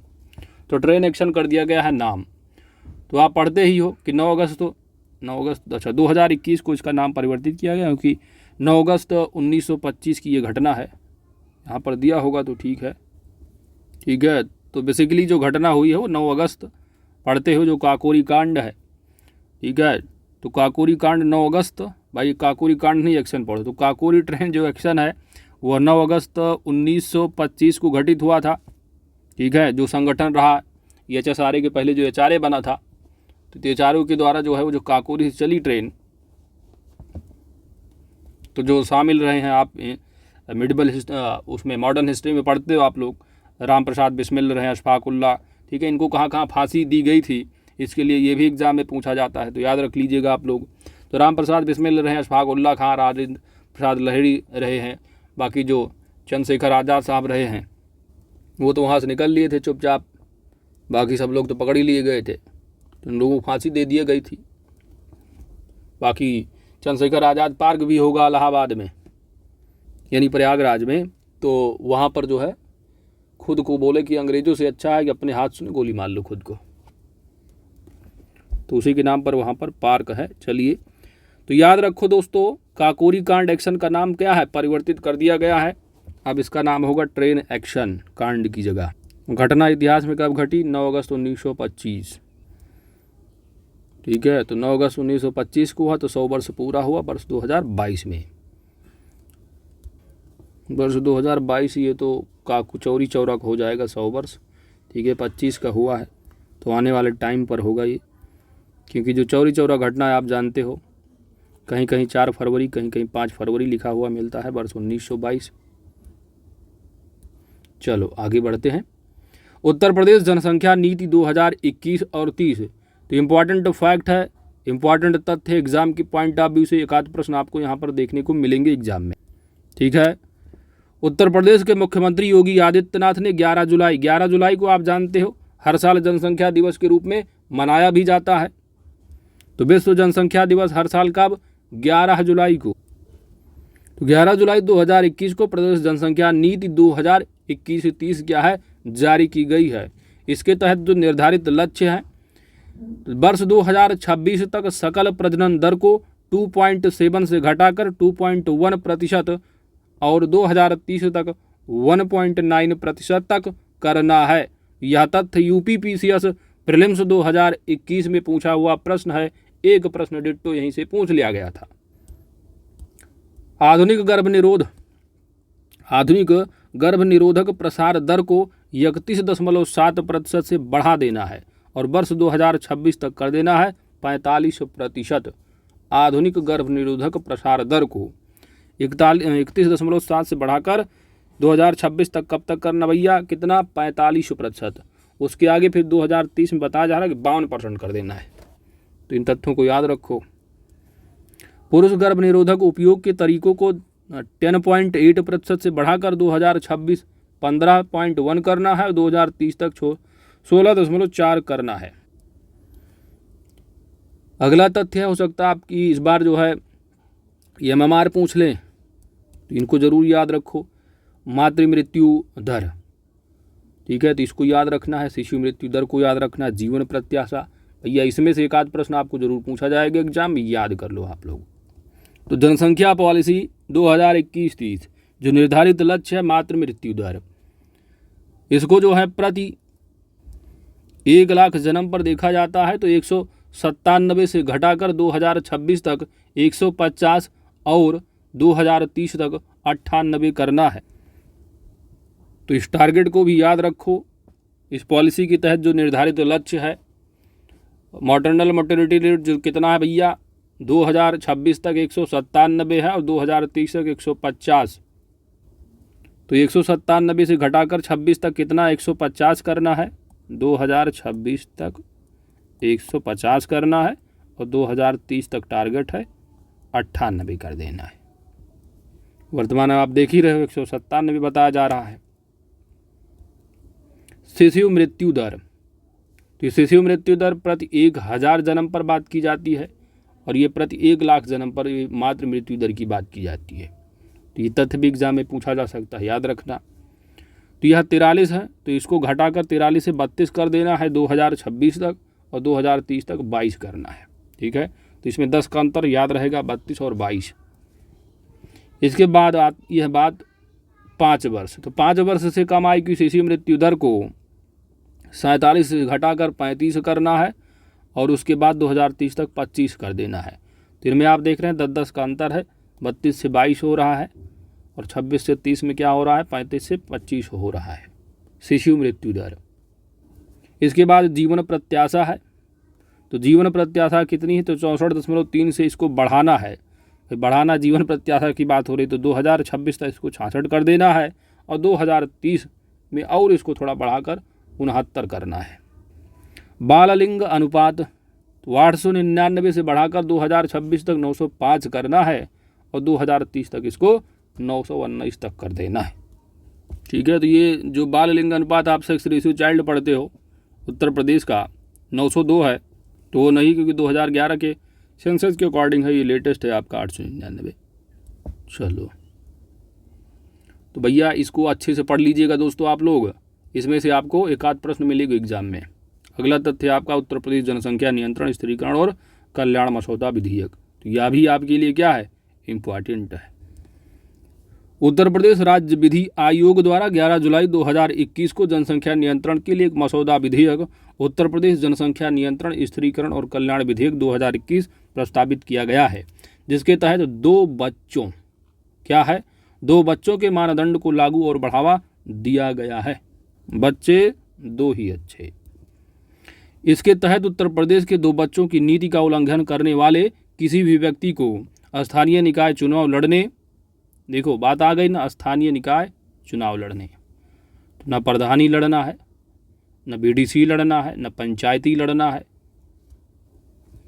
न ब्लॉक प्रमुखी लड़ना है, जिला पंचायत सदस्य नहीं लड़ना, जिला अध्यक्षी नहीं लड़ना, ये सब शामिल हो गए। भाई स्थानीय स्वशासन की बात इसी में की जाती है। तो स्थानीय चुनाव लड़ने, सरकारी नौकरियों में आवेदन करने या पदोन्नति पाने और किसी भी प्रकार की सरकारी सब्सिडी प्राप्त करने से वंचित कर दिया जाएगा। वंचित। मसौदे के अनुसार स्वैच्छिक नसबंदी के माध्यम से 2 बच्चों के मानदंड को अपनाने पर लोक सेवकों सहित लोगों की कई प्रोत्साहन प्रदान किए जाएंगे, जैसे कि पूरे वेतन और भत्तों के साथ 12 महीने का जो है वो मातृत्व या पितृत्व अवकाश, राष्ट्रीय पेंशन के तहत नियोक्ता अंशदान कोष में 3% की वृद्धि की बात की जा रही है। अगला है कि भूखंड या आवास स्थल या बने हुए घर हेतु सब्सिडी, पानी, बिजली और गृह कर जैसी उपयोगिताओं के लिए शुल्क में क्या है, छूट दी जाएगी। 2 बच्चे अच्छे। 1 बच्चे के मानदंड को अपनाने वाले सरकारी कर्मचारी या आम नागरिक को मुफ्त से स्वास्थ्य देखभाल सुविधा, 20 साल की उम्र तक के बच्चों को बीमा कवरेज का अतिरिक्त लाभ भी मिलेगा। 1 बच्चे के मानदंड को, ठीक है, तो 1 आँख, 1 बच्चे। अच्छा, गाँव में अभी भी लोग, या अभी भी लोग समाज में है कि भाई 1 आँख कोई आँख है, 1 आँख और होनी चाहिए, मतलब कम से कम 2 बच्चे।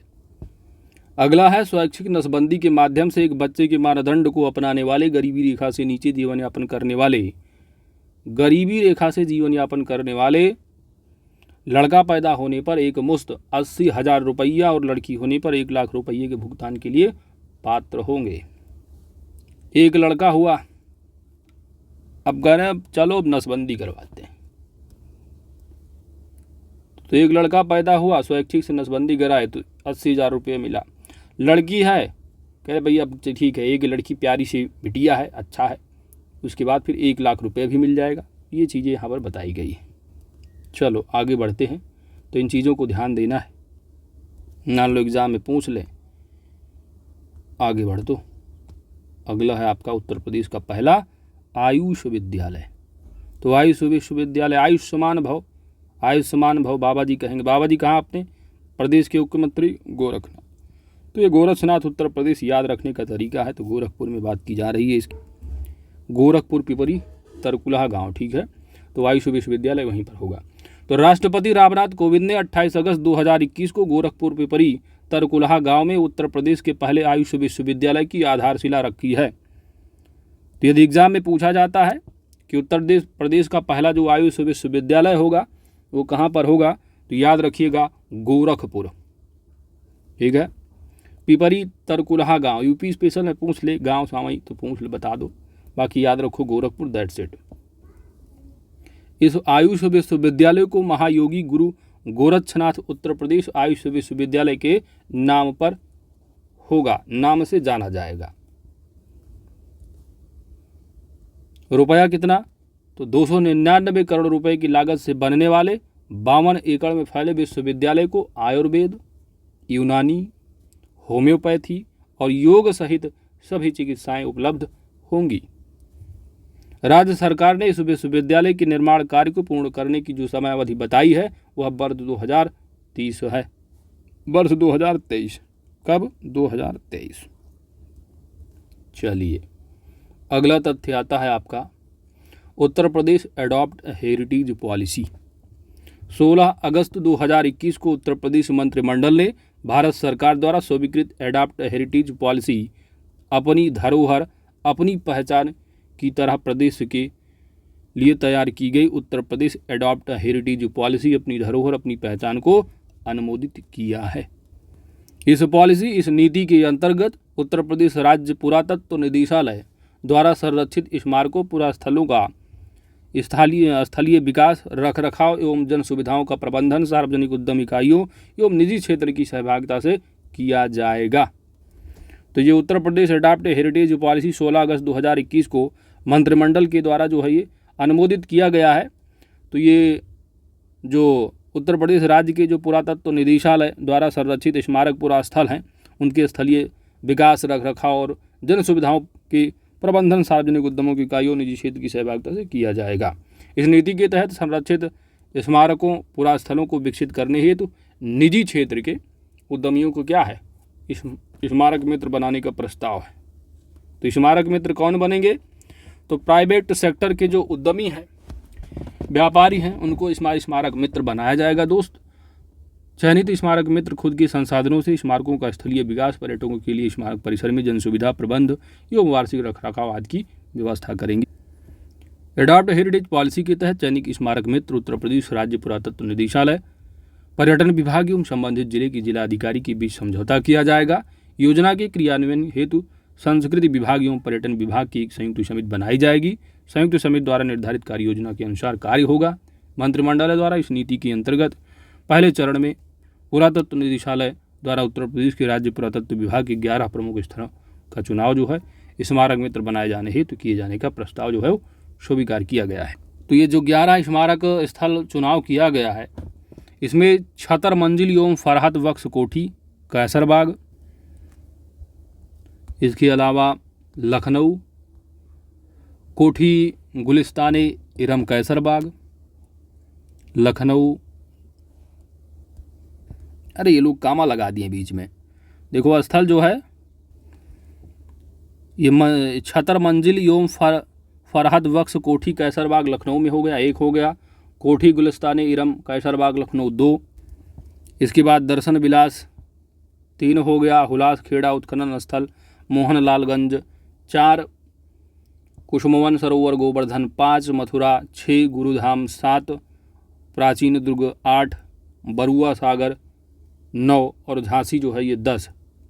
ठीक है, तो टोटल 11 है, कोई एक होगा इसमें और, क्योंकि ये छतर जो मंजिल है और फरहत बख्श कोठी एक ही जगह कैसरबाग में है, ये पहला हो गया, दूसरा होगा, टोटल जो है 11 है।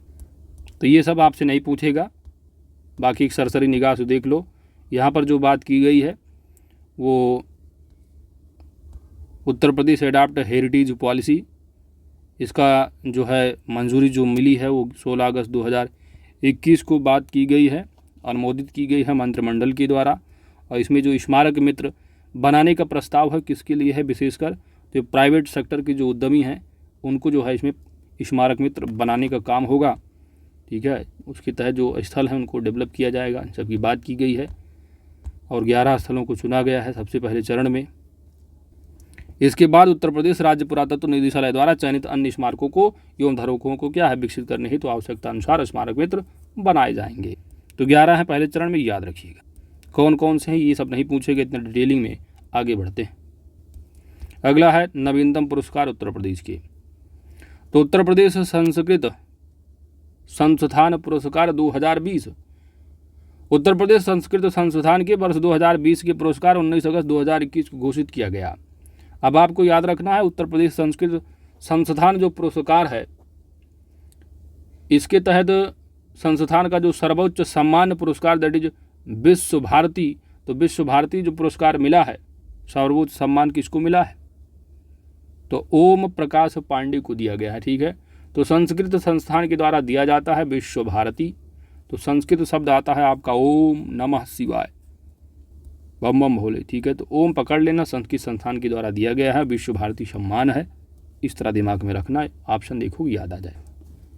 इसके बाद डॉक्टर बिशन लाल गौड़ को जो है महर्षि वाल्मीकि पुरस्कार दिया गया है और डॉक्टर जो कमला पांडे हैं इनको भी जो है महर्षि व्यास पुरस्कार के लिए चुना गया है। ठीक है, तो एक महर्षि व्यास है और दूसरे क्या है, वाल्मीकि हैं। तो जो महर्षि वाल्मीकि वाला है ये मिला है बिशन लाल गौड़ को, और जो व्यास वाला है ये कमला पांडे जी को मिला है। ठीक है, बाकी संस्कृत संस्थान द्वारा जो सर्वोच्च पुरस्कार है विश्व भारती, तो ओम संस्कृत शब्द इस पकड़ना, इसे कुछ आगे बढ़ते हैं। अगला इसी संस्थान के द्वारा जो दिए गए हैं यहाँ पर शॉर्टकट में आप देख सकते हो, राशि वगैरह भी देख सकते हो। 5,01,000 रुपया मिल जाता है जो कि सर्वोच्च संस्थान का पुरस्कार दैट इज विश्व भारती है। यह मिला है ओम प्रकाश पांडे को, लखनऊ से बिलोंग करते हैं। महर्षि वाल्मीकि हैं जो कि गाजियाबाद, यानी डॉक्टर बिशन लाल गौड़ है गाजियाबाद की, इनको मिला है महर्षि वाल्मीकि 2,01,000 2,01,000। ठीक है, कमला पांडे वाराणसी के हैं, महर्षि व्यास पुरस्कार दिया गया है। तो भारती का लिए जो है 5,01,000, वाल्मीकि वाला 2,01,000 है और व्यास वाला भी 2,01,000 है। तो इन तीनों को याद रखो, इन्हीं में से कोई एक पूछ लेगा। तो ये प्रमुख पुरस्कारों की सूची है, बाकी आप देख सकते हो, इन्हीं तीन को याद रखो, इतना ही याद कर लोगे बहुत है। ठीक है, तो बाकी विशिष्ट दिया गया है, तो नारद वाला भी देख लो, महर्षि नारद का अगर पूछ लें। बाकी व्यास और वाल्मीकि और भारती इन्हीं को याद रखो। ठीक है, तो सर्वोच्च संस्कृत संस्थान का है भाई, तो विश्व भारती विश्व वाला ओम को मिला है। तो जब आँख मूंदोगे और ओम का उच्चारण करोगे तो पूरे विश्व में घूम लोगे, इस तरह याद रखना। बिशन लाल हो जाएंगे, ये महर्षि वाल्मीकि हैं, उसके बाद कमला पांडे, महर्षि व्यास वाराणसी के खो, और ज़्यादा याद मत रखो। अब आते हैं वन लाइनर फैक्ट को कंप्लीट करने के बाद पूरा UP special current affairs cover हो जाएगा। तो आइए दोस्तों इसको भी देख लेते हैं फटाफट। तो जो पुलिस महानिदेशक है, डीजीपी आप जानते हो मुकुल गोयल जो है हटाया गया है। तो मुकुल गोयल की जगह किसे जो है 13 मई 2022 को कार्यवाहक, ठीक है, कार्यवाहक पुलिस महानिदेशक नियुक्त किया गया है, तो देवेंद्र सिंह चौहान को। 12 मई 2022 को एनएसडीसी इंटरनेशनल तथा हिंदुस्तान पोर्ट्स प्राइवेट लिमिटेड के बीच उत्तर प्रदेश के किस स्थान पर इसके लिए इंडिया अंतर्राष्ट्रीय केंद्र की स्थापना हेतु समझौता ज्ञापन पर हस्ताक्षर किया गया है, तो यह वाराणसी में। 1 मई 2022 को अंतर्राष्ट्रीय मजदूर दिवस के अवसर पर मुख्यमंत्री योगी आदित्यनाथ ने सेवानिवृत्त सरकारी जो कर्मचारी हैं इनके लिए जो पोर्टल लॉन्च किया है वो है ई पेंशन पोर्टल। 18 से 20 अप्रैल 2022 को सूरत में स्मार्ट सिटी स्मार्ट शहरीकरण सम्मेलन में सर्वश्रेष्ठ राज्य का जो पुरस्कार प्रदान किया गया है वह उत्तर प्रदेश को मिला है। और तीसरा जो राष्ट्रीय जल पुरस्कार उसमें भी उत्तर प्रदेश टॉप किया है। उत्तर प्रदेश सरकार ने अप्रैल 2022 में जल जनित और बैक्टीरिया जनित बीमारियों के प्रसार को रोकने के लिए किस अभियान की शुरुआत की गई है? दस्तक अभियान है। तो दस्तक जो अभियान है किससे संबंधित? जल जनित और बैक्टीरिया जनित बीमारियों के लिए रोकने के लिए। अगला है दोस्तों, मार्च 2022 में किस लोक गायिका को लोक निर्मला सम्मान 2022 सम्मानित किया गया है? शारदा सिन्हा को। प्रधानमंत्री नरेंद्र दामोदर दास मोदी ने पिछले दिनों मेरठ के किस कस्बे में मेजर ध्यानचंद यूनिवर्सिटी की आधारशिला रखी है? मेजर ध्यानचंद यूनिवर्सिटी की आधारशिला रखी है तो मेरठ डिस्ट्रिक्ट है। कस्बा वगैरह और थोड़ा देख लो, सधना कस्बा, सलवा और कैली गांव है। ठीक है, कस्बा आप समझते हो, ना तो नगर होता है ना तो गाधा गांव है, थोड़ा थोड़ा मिला जुला, दैट इज कस्बा। हाल ही में जल शक्ति मंत्रालय द्वारा किस दिशा में उल्लेखनीय प्रयास के लिए उत्तर प्रदेश को शीर्ष स्थान प्रदान किया? तो जल संरक्षण में। उत्तर प्रदेश के मुख्यमंत्री योगी आदित्यनाथ ने आजमगढ़ विश्वविद्यालय का नाम क्या रखने की घोषणा की? तो आजमगढ़ विश्वविद्यालय का नाम अब होगा महाराजा सुहेलदेव विश्वविद्यालय। उत्तर प्रदेश का वह कौन सा जिला है जहां देश का पहला अमृत सरोवर अप्रैल 2022 में पूरा किया गया है? तो अमृत जो सरोवर है देश का पहला हुआ है, तो यह रामपुर उत्तर प्रदेश में है। ठीक है, तो रामपुर अब याद कैसे रखोगे? जैसे कि अभी वहाँ के जो सांसद रहे काफ़ी दिनों तक, अब ये तो MLA भी बन गए, पहले सांसद रहे फिर वहाँ इस्तीफा दिया, जेल में रहे हैं, अब जेल से छूट के आए हैं, आजम खान नाम है। तो ये रामपुर के, ठीक है, तो रामपुर से बिलोंग करते हैं, तो जेल से छूटे, इनको मिला अमृत। इस तरह थोड़ा दिमाग में रखना है, अब इतना कहानी सुन लियो याद आ जाएगा। अमृत, रामपुर दिखेगा लगा देना, ये अमृत सरोवर। ठीक है, अमृत कब मिलेगा? जब राम राम करोगे। रामपुर, आगे बढ़ते हैं, जैसा भी याद रखो दिमाग में। 18वीं उत्तर प्रदेश विधानसभा का प्रोटेम स्पीकर 23 मार्च 2022 को किसे नियुक्त किया गया? तो प्रोटेम स्पीकर की बात की जा रही है। प्रोटेम स्पीकर आप पढ़ते हो पॉलिटी में, जो भी वरिष्ठतम होता है वही बनता है। तो ये रहे रमापति शास्त्री। अगला है, इसके बाद विधानसभा अध्यक्ष जो बने हैं, जिनको कि निर्विरोध चुन लिया गया है, ये है सतीश महाना। तो प्रोटेम स्पीकर रमापति शास्त्री, विधानसभा अध्यक्ष सतीश महाना। उत्तर प्रदेश विधानसभा चुनाव 2022 के चौथे चरण में लखनऊ के किस मतदान केंद्र को ग्रीन बूथ बनाया गया? तो AP सेन PG कॉलेज। अगला है, उत्तर प्रदेश के वह साहित्यकार जिनको हाल ही में KK बिरला फाउंडेशन के द्वारा प्रतिष्ठित कौन सा पुरस्कार? सरस्वती पुरस्कार, अति महत्वपूर्ण पुरस्कार है, एग्जाम में पूछा जाने वाला। सरस्वती सम्मान 2021 से सम्मानित किया गया है, यह प्रोफेसर रामदरस मिश्र को। राष्ट्रपति रामनाथ कोविंद द्वारा 29 मार्च 2022 को उत्तर प्रदेश के किस जिले को उत्तर प्रदेश में सर्वश्रेष्ठ प्रदर्शन के लिए जल शक्ति पुरस्कार 2020 प्रदान किया गया? तो उत्तर प्रदेश में सर्वश्रेष्ठ प्रदर्शन के लिए जल शक्ति पुरस्कार, तो जिला याद रखो दोस्त, कौन सा जिला है? मुजफ्फरनगर। जल संरक्षण की दिशा में सर्वश्रेष्ठ प्रदर्शन की सर्वश्रेष्ठ राज्य श्रेणी में जल संरक्षण, तो उत्तर प्रदेश को पहला पुरस्कार मिला हुआ है। उत्तर प्रदेश के प्रयागराज जिले की वह शास्त्रीय नृत्य शिक्षिका जिन्हें हाल ही में नेल्सन मंडेला शांति पुरस्कार 2022 से सम्मानित किया गया, तो ये शास्त्रीय नृत्य की शिक्षिका हैं, यह तथ्य इम्पॉर्टेंट हो गया। प्रयागराज जिले की हैं, यह तथ्य इम्पॉर्टेंट हो गया आपका। इसके बाद आपका नेल्सन मंडेला शांति पुरस्कार 2022 मिला किसको? तो याद रखो इन्हीं तथ्यों को सब, बबीता वर्मा। तो बबीता वर्मा कहाँ की? प्रयागराज जिले की हैं, शास्त्रीय नृत्य की शिक्षिका हैं और इनको मिला है नेल्सन मंडेला शांति पुरस्कार 2022। ठीक है, तो इसको याद कैसे रखोगे? मंडेला है, ठीक है, मंडोला, मेरा तंडोला, मंडोला, कविता गाते हैं, कविता बबीता, इस तरह थोड़ा रिदम बना लेना, आ जाएगा। आगे बढ़ते हैं, ठीक है। तो कविता वर्मा एग्जाम में आ गया, बबीता वर्मा, तो कंफ्यूज नहीं होना, बबीता ही लगाना है आपको, ठीक है। ये ट्रिक है, सब मंडोला बाकी नेल्सन मंडेला है, याद रखना। अगला है, भारत सरकार ने मई 2022 में उत्तर प्रदेश की किन दो शहरों को जोड़ने के लिए एक एक्सप्रेसवे को मंजूरी प्रदान की है? यह गाजियाबाद से कानपुर। किसानों से गाय के गोबर को खरीदने की घोषणा हाल ही में किस सरकार ने की है? किसानों से खरीदा जाएगा गोबर, उत्तर प्रदेश सरकार ने। मई 2020 में किसे उत्तर प्रदेश का नया महाधिवक्ता नियुक्त किया गया है? तो अजय कुमार मिश्र को नया महाधिवक्ता नियुक्त किया गया है। हाल ही में किस आयोग ने उत्तर प्रदेश के एक गांव में देश की पहली मोबाइल हनी प्रोसेसिंग, ठीक है, मोबाइल हनी प्रोसेसिंग याद आ गया होगा आपको, बताया था अभी कि जो है इसको याद रखना।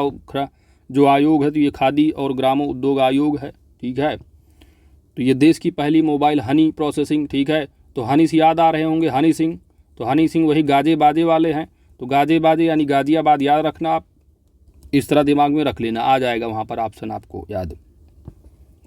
हाल ही में उत्तर प्रदेश सरकार ने किस देश की सीमा पर स्थित 4 गाँव को राजस्व गाँव के रूप में घोषित किया है? तो उत्तर प्रदेश लेखपाल वाले जरा ध्यान ले लें, राजस्व गाँव की बात की जा रही है, तो याद रखो नेपाल। तो भारत और नेपाल सीमा पर स्थित 4 गाँवों को राजस्व गाँव के रूप में घोषित किया गया है। और वैसे भी यदि कॉमन सेंस आप लगाओगे तो उत्तर प्रदेश से एक ही अंतर्राष्ट्रीय सीमा बनाता है कंट्री, और वो है नेपाल। अगला 16 नवंबर 2021 को प्रधानमंत्री नरेंद्र दामोदर दास मोदी ने उत्तर प्रदेश में 6 लेन के 340.8 यानी वही पूर्वांचल की बात की जा रही है, ठीक है, 384 करके और भी है पॉइंट, 341 याद रखो। तो 341 किलोमीटर भारत की सबसे लंबे एक्सप्रेस वे का उद्घाटन किया है। तो लंबाई से आप पकड़ लोगे पूर्वांचल एक्सप्रेस वे, ठीक है। 6 लेन है, भविष्य में इसको 8 लेन की बात की गई है। 12 से 21 नवंबर 2021 के बीच उत्तर प्रदेश में कहां पर हुनर हाट के 32वें संस्करण का आयोजन किया गया है? 32वां हुनर हाट कहाँ होगा? लखनऊ में। तो जिनको भी अपना हुनर दिखाना है सीधे वो राजधानी में आए उत्तर प्रदेश की, दैट इज लखनऊ। इस तरह याद रखो, याद रहेगा। केंद्रीय गृह मंत्री अमित शाह द्वारा 13 नवंबर 2021 को उत्तर प्रदेश के किस शहर में 108 करोड़ रुपए की लागत से निर्मित होने वाले राज्य विश्वविद्यालय, तो उत्तर प्रदेश में किस शहर में राज्य विश्वविद्यालय का शिलान्यास किया गया है 108 करोड़ रुपए की लागत से केंद्रीय गृह मंत्री सहकारिता मंत्री अमित शाह द्वारा? आजमगढ़ में। आजमगढ़ विश्वविद्यालय का नाम योगी जी ने समझ रहे हो बदल दिया है, महाराजा सुहेलदेव याद आ रहा होगा, पढ़ के आ रहे हो। आगे बढ़ते हैं। 8 नवंबर 2021 को वाणिज्य एवं उद्योग मंत्रालय भारत सरकार द्वारा जारी लीड्स लॉजिस्टिक प्रदर्शन सूचकांक, तो इसको मैं कई बार आपको बता चुका हूं, लीड्स लॉजिस्टिक की बात की जा रही है, लॉजिक की बात की जा रही है, इस तरह ध्यान में रखना है। लॉजिक का मतलब होता है सिक्स सेंस, तो सिक्स सेंस जब भी काम करे इस तरह थोड़ा इसे याद कर लेना। 6ठी रैंक है, ठीक है। तो लॉजिक होगा सिक्स सेंस, 6 6ठी रैंक, 6 रैंक, इस तरह रखना दिमाग में। आगे बढ़ते हैं। बाकी इसमें तो गुजरात ने टॉप ही किया है, डिटेल में आप पढ़ते होगे तो मालूम होगा। आगे बढ़ते हैं। उत्तर प्रदेश सरकार ने अक्टूबर 2021 में किस बॉलीवुड अभिनेत्री को एक जिला एक उत्पाद, ठीक है, ये इसको नोट कर लो, एग्जाम में आ रहा आपके प्रश्न।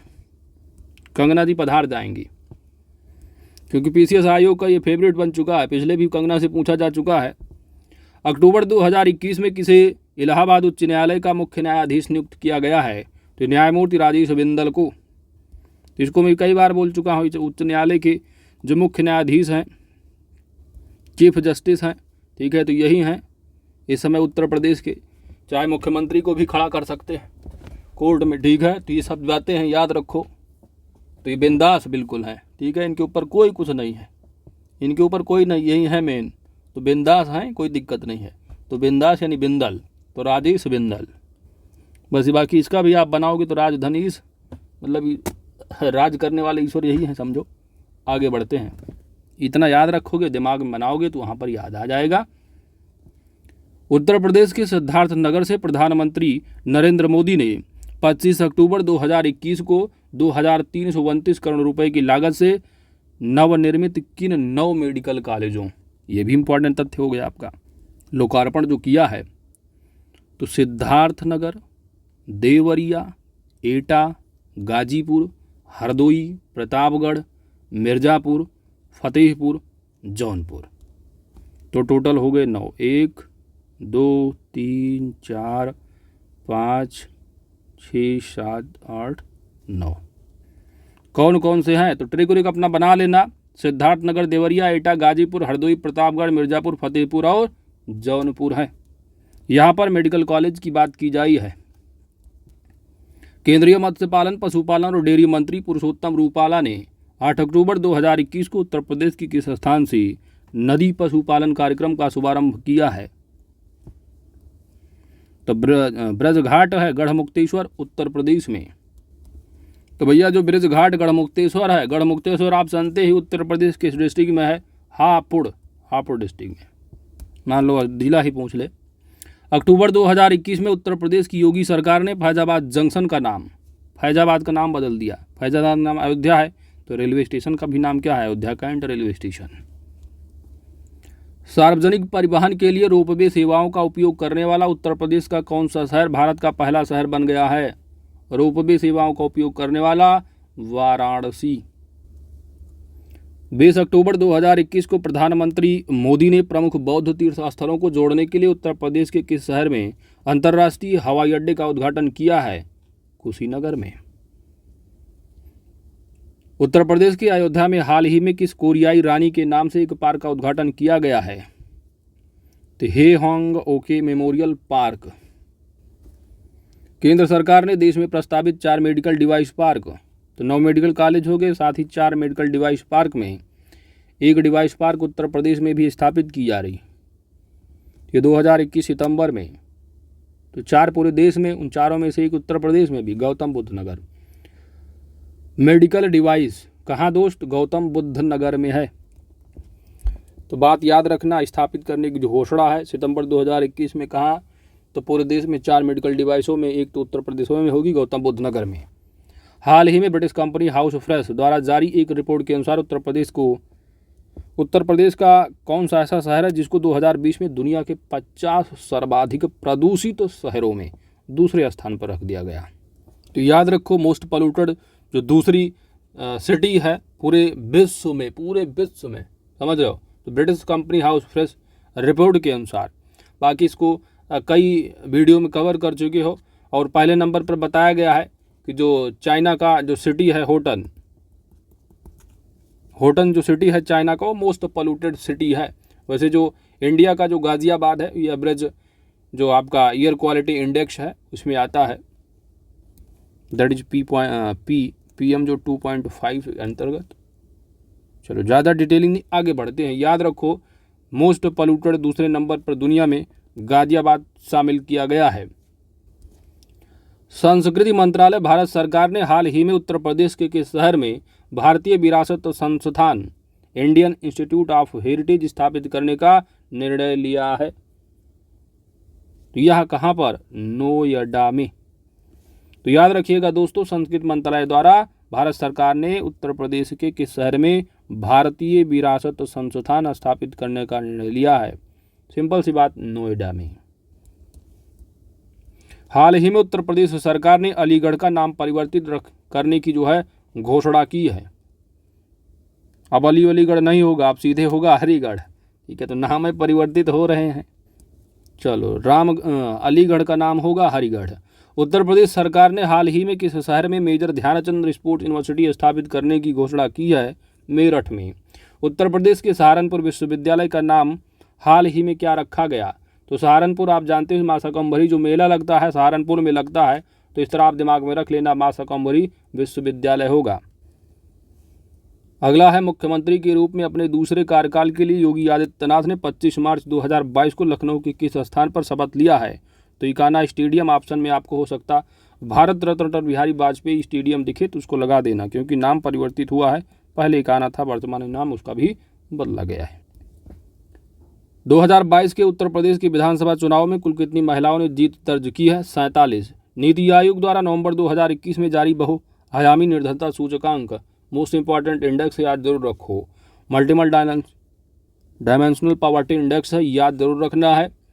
इसमें जो रैंक मिली है उत्तर प्रदेश को नीति आयोग के द्वारा जारी किया गया है, इसमें तीसरी रैंक मिली हुई है, ध्यान रखना है, जिसके अकॉर्डिंग 37.79 जो प्रतिशत जनता है वह निर्धन है।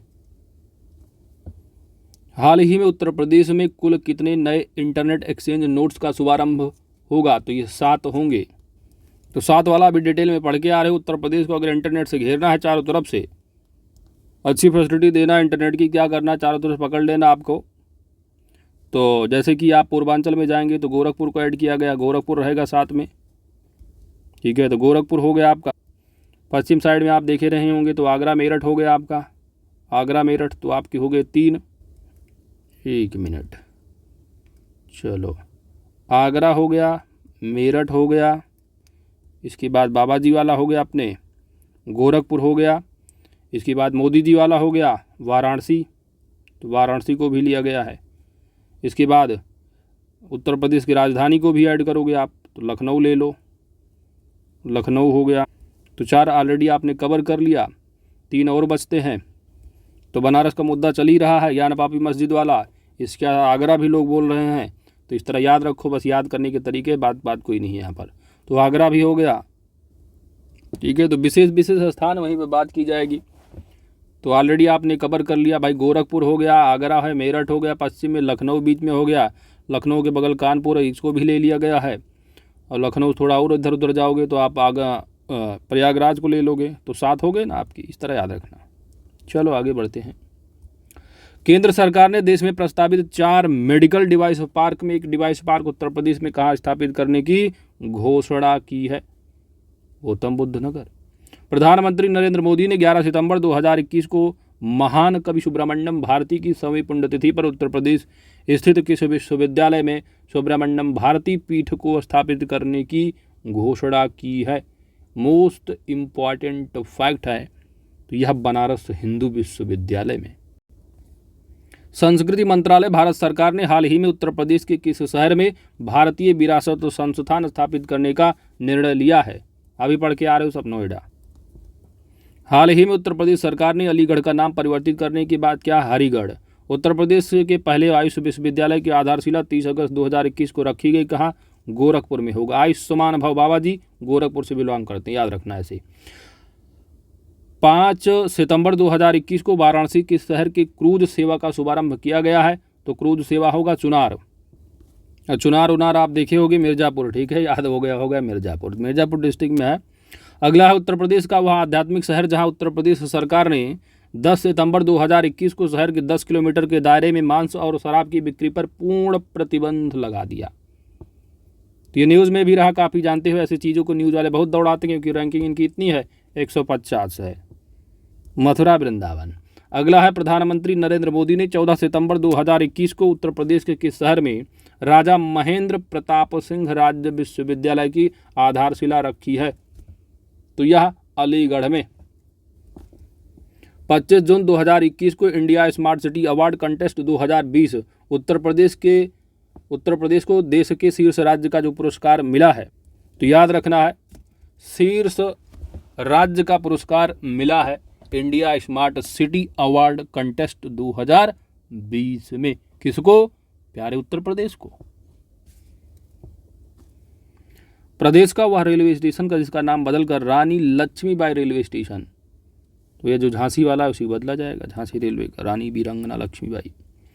वरिष्ठ आईपीएस अधिकारी जिन्हें 30 जून 2021 को उत्तर प्रदेश सरकार का नया महानिदेशक बनाया गया है, तो इसको सबसे पहले आप ऑनलाइनर में पढ़ लिए, इनको फालतू में इन्होंने दे दिया इन्होंने, ठीक है, तो उनको हटा दिया गया, वैसे भी जानते हो। तो मुकुल गोयल की जगह आप कौन आए हैं, जो कि कार्यकारी क्या है, डीजीपी बनाए गए हैं, तो वही आए हैं भाई, देवता ही बनेंगे, देवेंद्र होंगे, ठीक है, तो देवेंद्र बने हैं, नए देवेंद्र सिंह चौहान।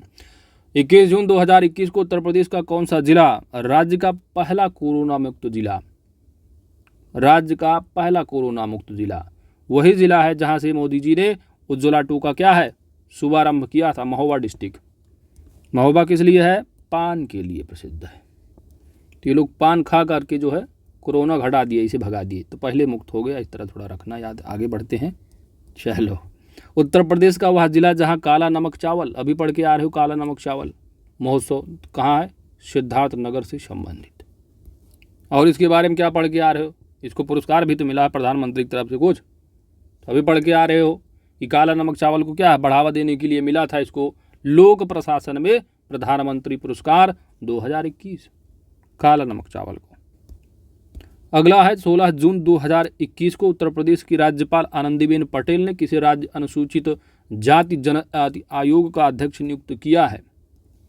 तो SC/ST कमीशन के जो अध्यक्ष बनाए गए हैं, यह भी इंपॉर्टेंट तथ्य है, कॉन्स्टिट्यूशनल पोस्ट है, तो याद रखो डॉक्टर राम बाबू हरित को। अगला प्रश्न है कि हाल ही में केन बेतवा लिंक परियोजना के लिए उत्तर प्रदेश ने किन राज्य के साथ समझौता किया है। तो उत्तर प्रदेश और मध्य प्रदेश है केन बेतवा लिंक परियोजना के तहत।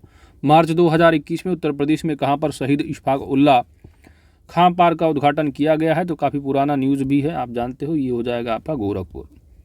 वर्तमान में उत्तर प्रदेश का सर्वाधिक जो भारत का सर्वाधिक अंतर्राष्ट्रीय हवाई अड्डों वाला जो राज्य बन गया है, जानते हो कौन सा? अपना प्यारा उत्तर प्रदेश है, 5 अंतर्राष्ट्रीय हवाई अड्डों वाला होगा। अगला है आपका केंद्रीय पंचायती राज मंत्रालय द्वारा अप्रैल 2021 में उत्तर प्रदेश को किस पुरस्कार द्वारा सम्मानित किया गया है। तो केंद्रीय पंचायती राज, सिंपल सी बात, ई पंचायत पुरस्कार ही प्रदान करेगा। उत्तर प्रदेश स्थित वह बैंक जिसने 26 अप्रैल 2021 को एक स्मॉल फाइनेंस बैंक के रूप में अपना परिचालन शुरू कर दिया है, तो यह Shivalik small finance bank limited है। ठीक है, तो यह बैंक आप देखे होंगे, नया खुला है भाई, उत्तर प्रदेश का है, स्मॉल फाइनेंस बैंक के रूप में। नाम क्या है? शिवालिक, बाकी स्मॉल फाइनेंस बैंक लिमिटेड होगा ही, तो शिवालिक है। ठीक है, तो ये अपना परिचालन शुरू किया है पहला, तो शिवालिक याद रखो। इलाहाबाद उच्च न्यायालय, ठीक है, इलाहाबाद उच्च न्यायालय के पूर्व न्यायाधीश जिन्होंने 5 जून 2021 को उत्तर प्रदेश मानवाधिकार के अध्यक्ष के रूप में पदभार ग्रहण किया है। तो उत्तर प्रदेश मानवाधिकार आयोग के अध्यक्ष कौन बनाए गए हैं, इतना याद रखो, पूर्व न्यायाधीश ही बनते हैं, आप पढ़ते हो ऐसी पॉलिटी में। तो यह है न्यायमूर्ति BK नारायण। ठीक है, तो यदि मानवाधिकार का उल्लंघन होगा तो कल्याण कौन करता है भाई? जब हनन होगा तो कल्याण करने के लिए कोई न कोई तो आएगा, तो कल्याण करने के लिए नारायण भगवान आते हैं, तो BK नारायण है, इस तरह थोड़ा दिमाग में रखना, याद रहेगा। बाकी आप पढ़ के आ रहे हो कि मुख्य न्यायाधीश उत्तर प्रदेश के कौन है? CJI। तो CJ यानी chief justice of Uttar Pradesh Allahabad high court के जो हैं कौन हैं, अभी पढ़ के आ रहे हो, वही हैं जो बिंदास रहेंगे, यानी बिंदल। कौन बिंदल? राजेश बिंदल। भारतीय राजस्व सेवा के वह अधिकारी जिन्हें अप्रैल 2021 में उत्तर प्रदेश लोक सेवा आयोग का अध्यक्ष नियुक्त किया गया है, संजय श्रीनेत को। तो या तो UPPCS वाले इनको रोज वेबसाइट पर जाकर देखते होंगे कि पारदर्शिता नहीं दिखा रहे हैं। राष्ट्रपति रामनाथ कोविंद ने 10 जून 2021 को किसी इलाहाबाद उच्च न्यायालय का मुख्य न्यायाधीश नियुक्त किया है, जस्टिस संजय यादव को। अब कंफ्यूज हो गए होंगे आप लोग, कंफ्यूज नहीं होना है, इनकी जगह जो है वो आए हैं, इनको मात्र 13 दिन के लिए बनाया गया था। ठीक है, तो इनकी जगह राजेश बिंदल आ गए, इसके पहले ये रहे हैं, अब इन्होंने दे दिया है तो पढ़ लो, कोई दिक्कत नहीं है, इसके पहले रहे, आगे इसको आप मार दो गोली।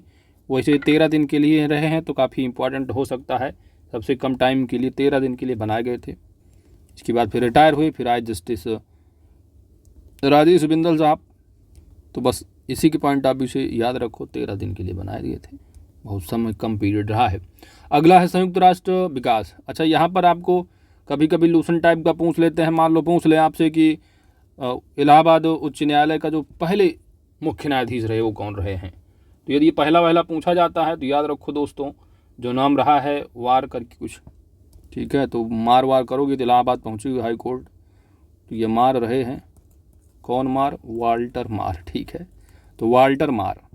तो इलाहाबाद उच्च न्यायालय के पहले जो मुख्य न्यायाधीश रहे हैं वो रहे हैं सर वाल्टर मार। चलो आगे बढ़ो। संयुक्त राष्ट्र विकास कार्यक्रम that is UNDP, United Nation Environment Programme. अच्छा, DP है तो डेवलपमेंट प्रोग्राम है। तो UNDP ने जून 2021 में जारी रिपोर्ट में उत्तर प्रदेश के किन जिलों में हुए विकास कार्यों की प्रशंसा की है। UNDP के द्वारा जो है प्रशंसा कर दी गई है। तो ये है सोनभद्र, चंदौली और फतेहपुर में। तो यहाँ पर जो डेवलपमेंट हुआ है सोनभद्र, चंदौली और फतेहपुर, इसकी जो प्रशंसा की थी वह UNDP, United Nation Development Programme ने लखनऊ और गौतम बुद्ध नगर के उत्तर प्रदेश की इन 2 अन्य शहरों में कमिश्नरी प्रणाली लागू करने का निर्णय लिया गया है। तो सबसे पहले आप पढ़ ही चुके, लखनऊ और नोएडा में जो है लागू हुआ था, अब 4 जगह हो गया, वाराणसी और कानपुर। ठीक है, तो नया लेटेस्ट है वाराणसी और कानपुर में कमिश्नरेट सिस्टम। अगला है 24 मार्च 2021 को ग्राम उजाला योजना। ग्राम उजाला योजना की शुरुआत उत्तर प्रदेश किस जिले से की गई है? वाराणसी से की गई है। और उज्ज्वला 2 मोदी जी ने शुरू किया कहाँ से? महोबा से। पहला वाला आप जानते हो बलिया से ही शुरू किया था।